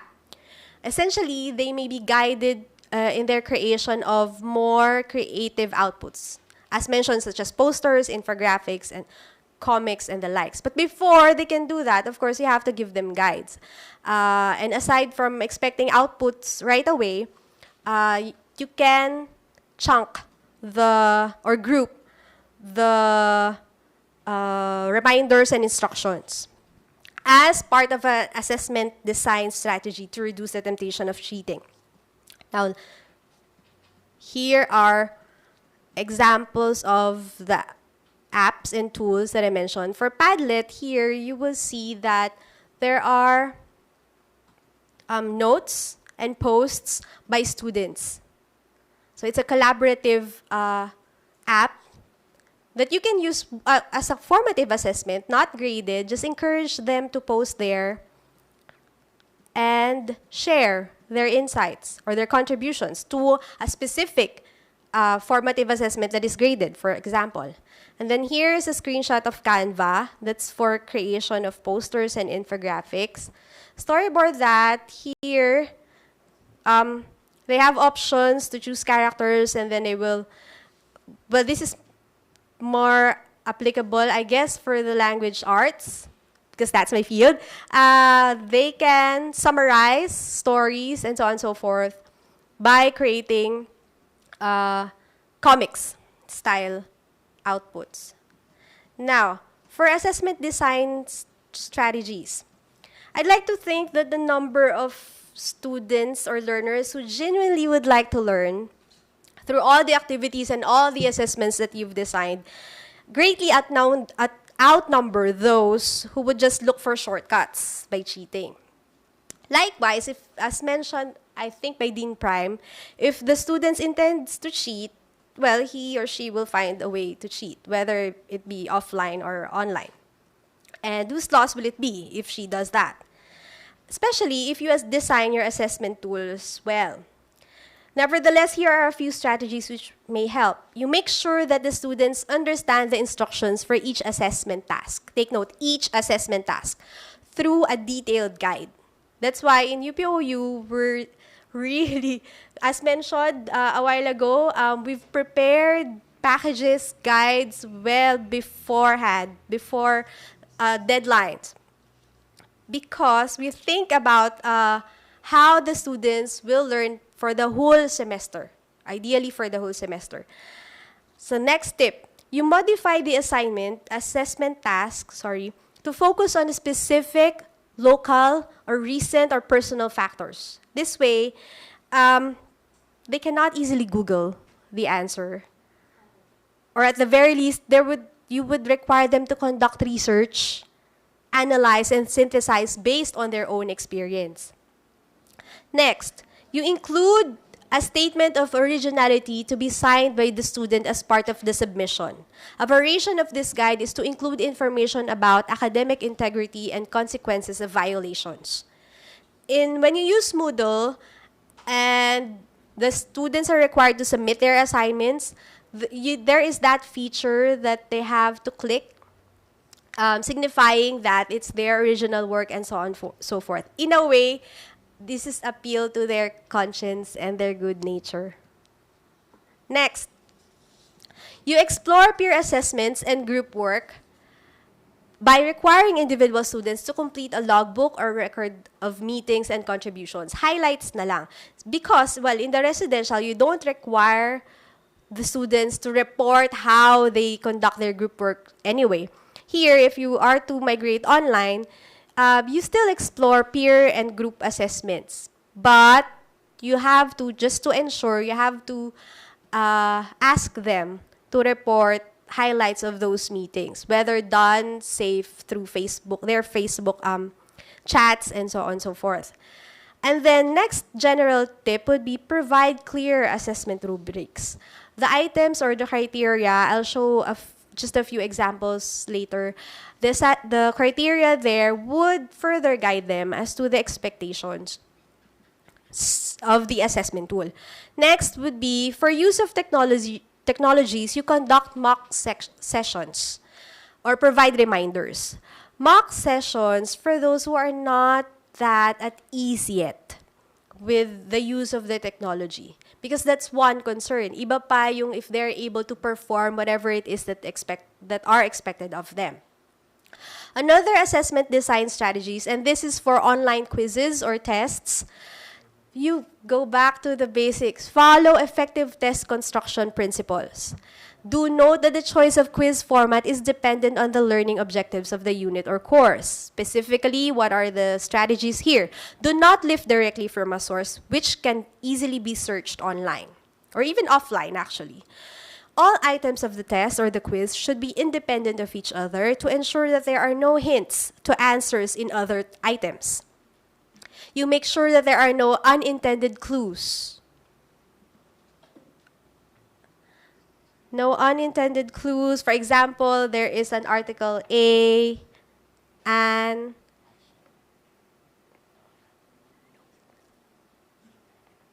next, ensure that there is only one correct or best answer per item.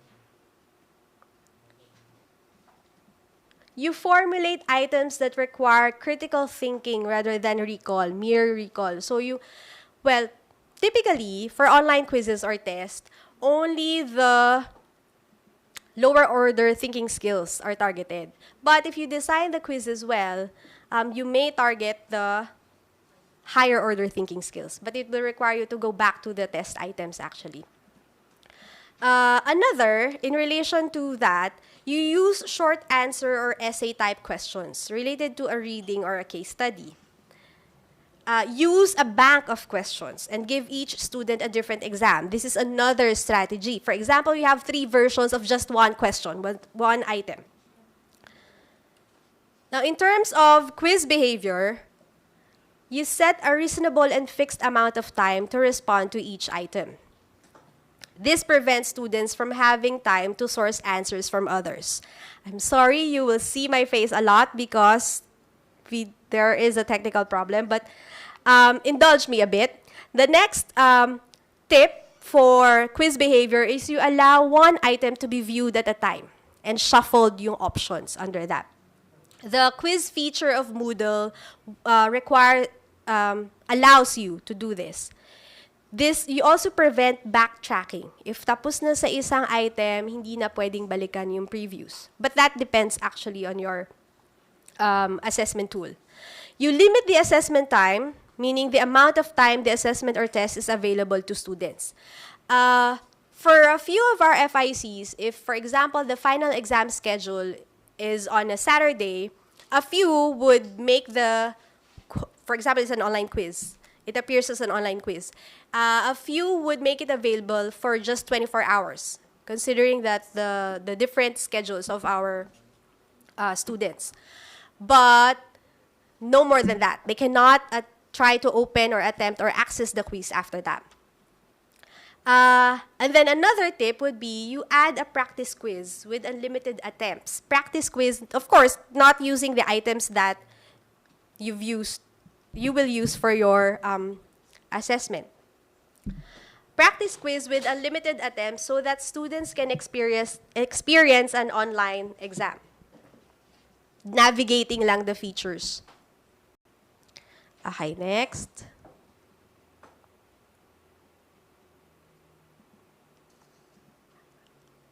All right. Next set of tips.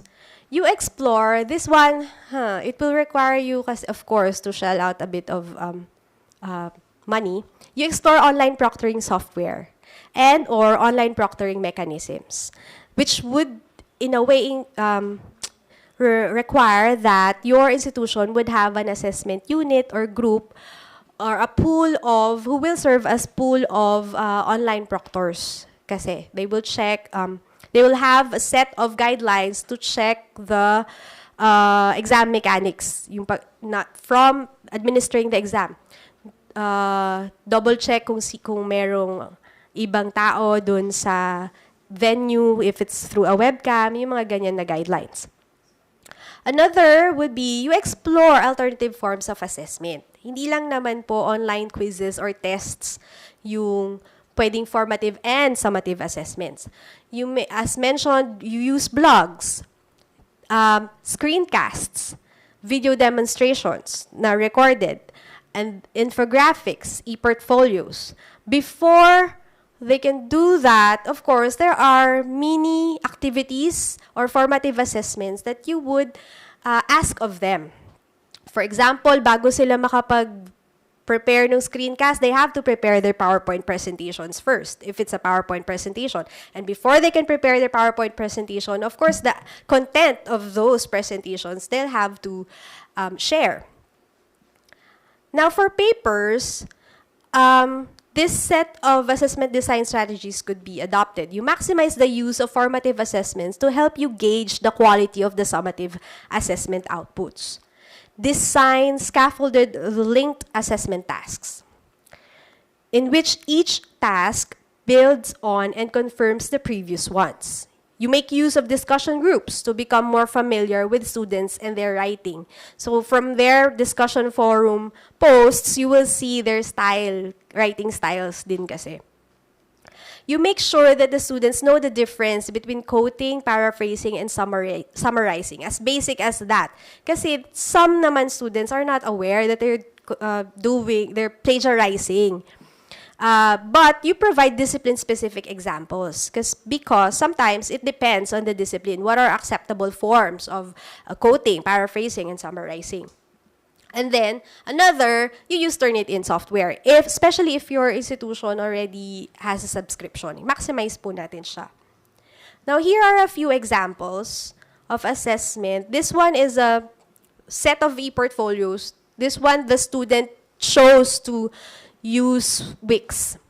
So in your assessment guides, you will have to prepare to do differentiated instruction through mag-manifest through various ways. In this instance, they have options as to the software or platform to use. In this case, the student was more familiar kasi with Wix.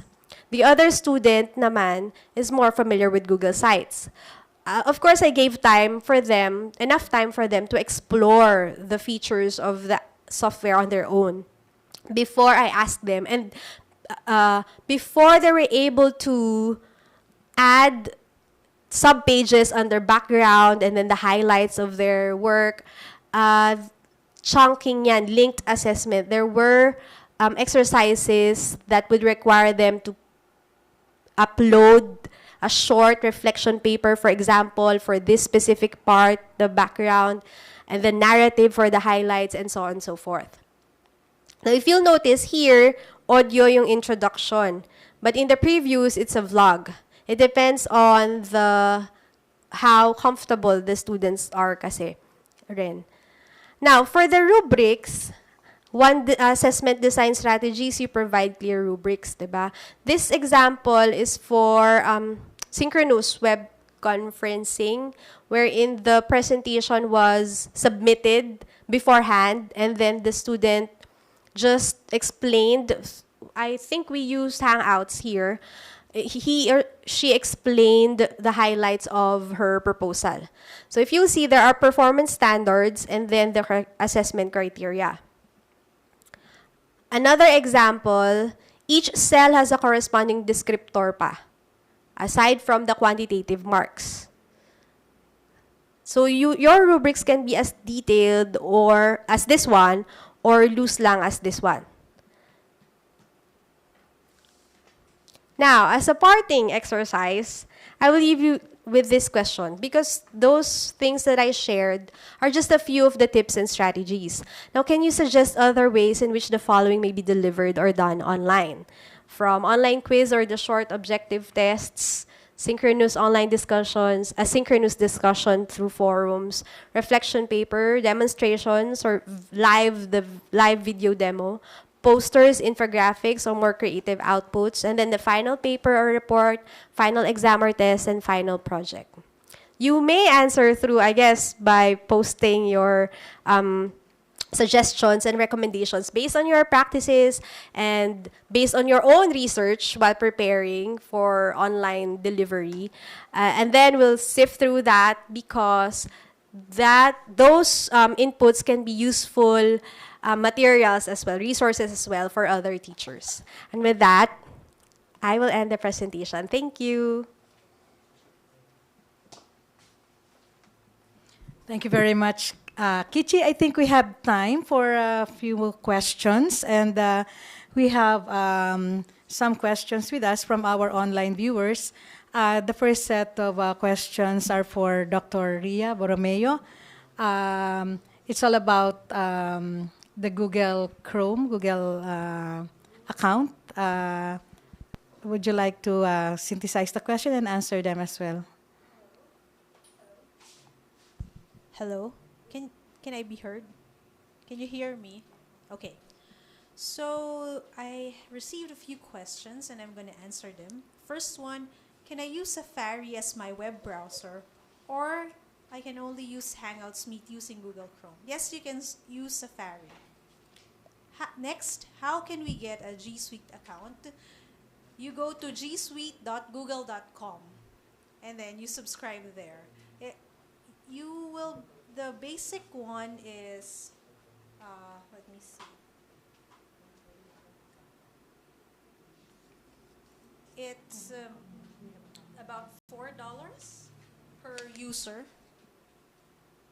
Yeah. So you can try that. $4.20 per user per month. Yeah. Would you like to continue for the Yes. other questions? Yes, there are other questions. Which of the LMS mentioned have mobile apps?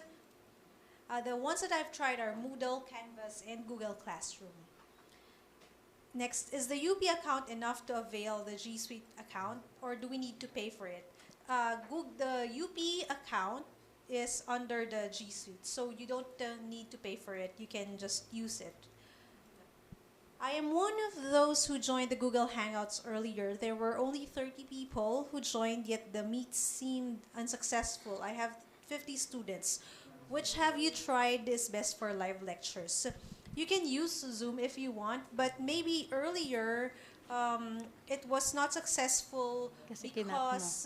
because I caught it, and also there were computer permissions that I did not set. That's why I was not able to share the screen. But if I were using my own computer, I could have shared my screen. You can try it again if you want, or we can try it if you let me know if you need some help regarding that.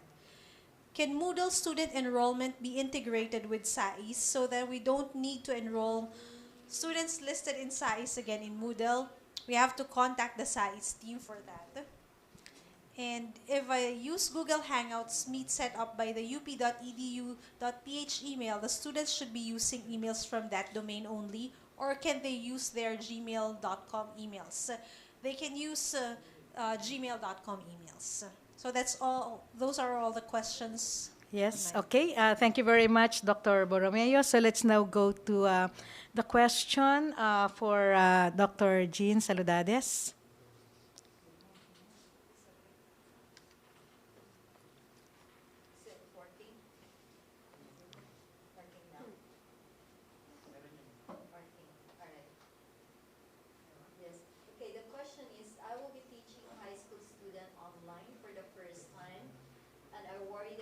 Bombarded by a lot of questions.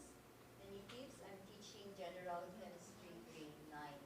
So I believe that organizing your workspace would limit the number of questions that students will be asking, because if you have already provided the very basic concept at the beginning of the forum, like what I've been doing, Do I have to repeat? Yeah. Okay, so I'll just repeat. The question is, I will be teaching high school student online for the first time, and I worry that I will be bombarded by a lot of questions. Any tips? I'm teaching general chemistry, grade 9. So as I mentioned earlier, I believe that if you have organized your workspace ahead of time and you have already provided the very basic concepts that the student should be learning, and there's proper guidance on what the student should be asking in terms of the fora, the number of questions that will be asked may not be that much. Or if there are still questions, no, what I do is I just ask the student to refer to the answer that I have made to a particular student, so that in an online setup, we are looking at the value of collaborative learning, that in the discussion or in the interaction between the teacher and the student and another student, then the students can also learn from that particular interaction. So I believe that the questions can be minimized if there is already planning done, good organization, and make use of the, as I said, make use of the collaborative learning principle, where the students can learn from other students in terms of how the teacher has already responded to a particular question. Okay, thank you very much, Dr. Jean. And for the question to Kichi. Okay. The question was, I have to use the other mic. Alright. The question was, you give examples of assessment as learning, please. Essentially, kasi nga metacognition yun, di ba? So how are we going to ensure that the students are learning? Yun yung basic niyang question. In a few of my courses, what you do is you incorporate reflection questions.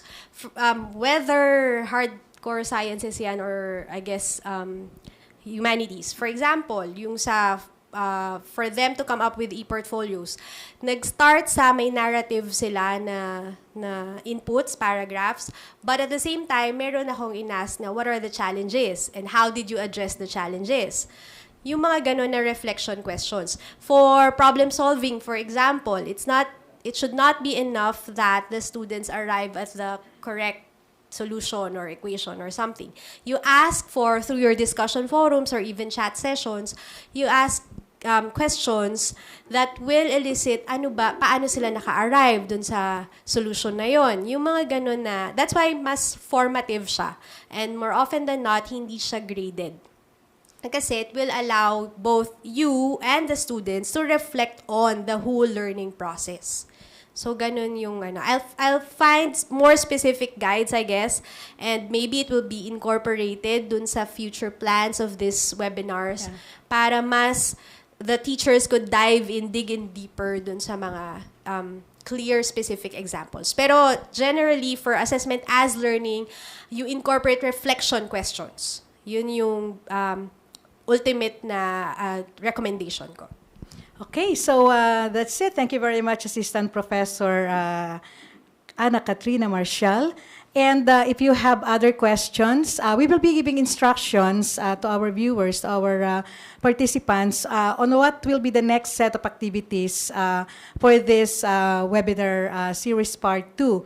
And we will also be sharing the links to the video recordings of our lectures. So again, may I thank our resource persons for this morning's webinar series or session, Dr. Ria May Borromeo, Dr. Jean Saludades, and Assistant Professor Ana Katrina Marcial. May I also take this opportunity to announce the topics for our webinar series number 3. This will be on March 18. That will be on Wednesday. And we have 3 topics lined up for that webinar session. So we will start at 9:30 on March 18. So for our topic 1, we have designing learning in online teaching. Our resource person is Dr. Patricia B. Arinto, who will be discussing or broadcasting live from UP Tacloban. Our topic 2 is using open educational resources in online teaching. Our speaker is Dr. Primo G. Garcia. Will be broadcasting or presenting from here at the UPOU headquarters. The topic 3 is learner support in online teaching and learning. I initially requested Dr. Joanne Serrano to present this, but I think I will also be doing the presentation for this topic on Wednesday. There is another session in the afternoon. I don't think we have the poster for that, but we will also be publishing the poster for our session in the afternoon. It will be specifically for the technical team who will be providing support to our teachers and students when we migrate to online teaching. So I have requested Dr. Ria Borromeo to again talk about it and guide our technical team or our technical people in choosing the learning management system or selecting the appropriate learning management system, the hosting, supporting teachers and learners online, and the basic application of artificial intelligence in education. So to our viewers, especially to our university administrators, you can request your technical team or you can form a technical team to support your online instruction and have them be part of this webinar. I also have requested one of our UPOU graduates on the program Bachelor of Education Studies, Mr. Lexter Mangubat, to also present the technical support requirements from the perspective of an online learner. So Lexter will also be sharing his experiences as an online learner and what kind of technical support he required from the technical team of the university. Lastly, and we will be sharing this as well, the last in our series will be on March 19, 9:30 a.m., and again, we will be having 3 topics here. Quality assurance in online teaching and learning with Dr. Rowena Raimundo as the speaker.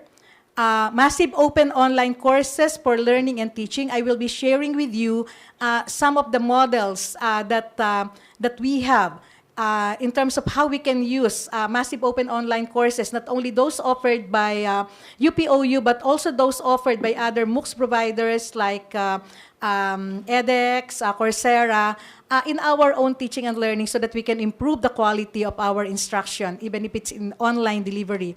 And the last lecture is the dark side of online teaching and learning with Dr. Alexander G. Floor as the speaker.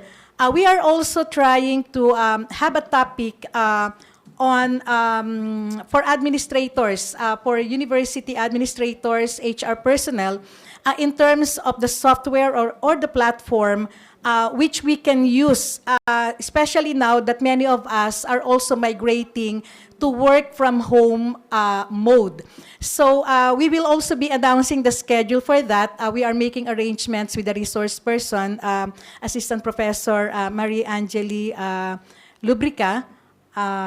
So we will be including that in our announcements. So again, we will be sharing the links for the video recordings, and we will be emailing our registered participants in terms of the next steps for these lectures and how you can get your certificate. So with that, we thank you for your time, and we hope you will be able to join us again in our future webinar sessions. So thank you very much.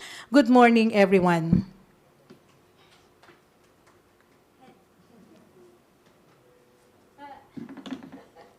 Okay, thank you.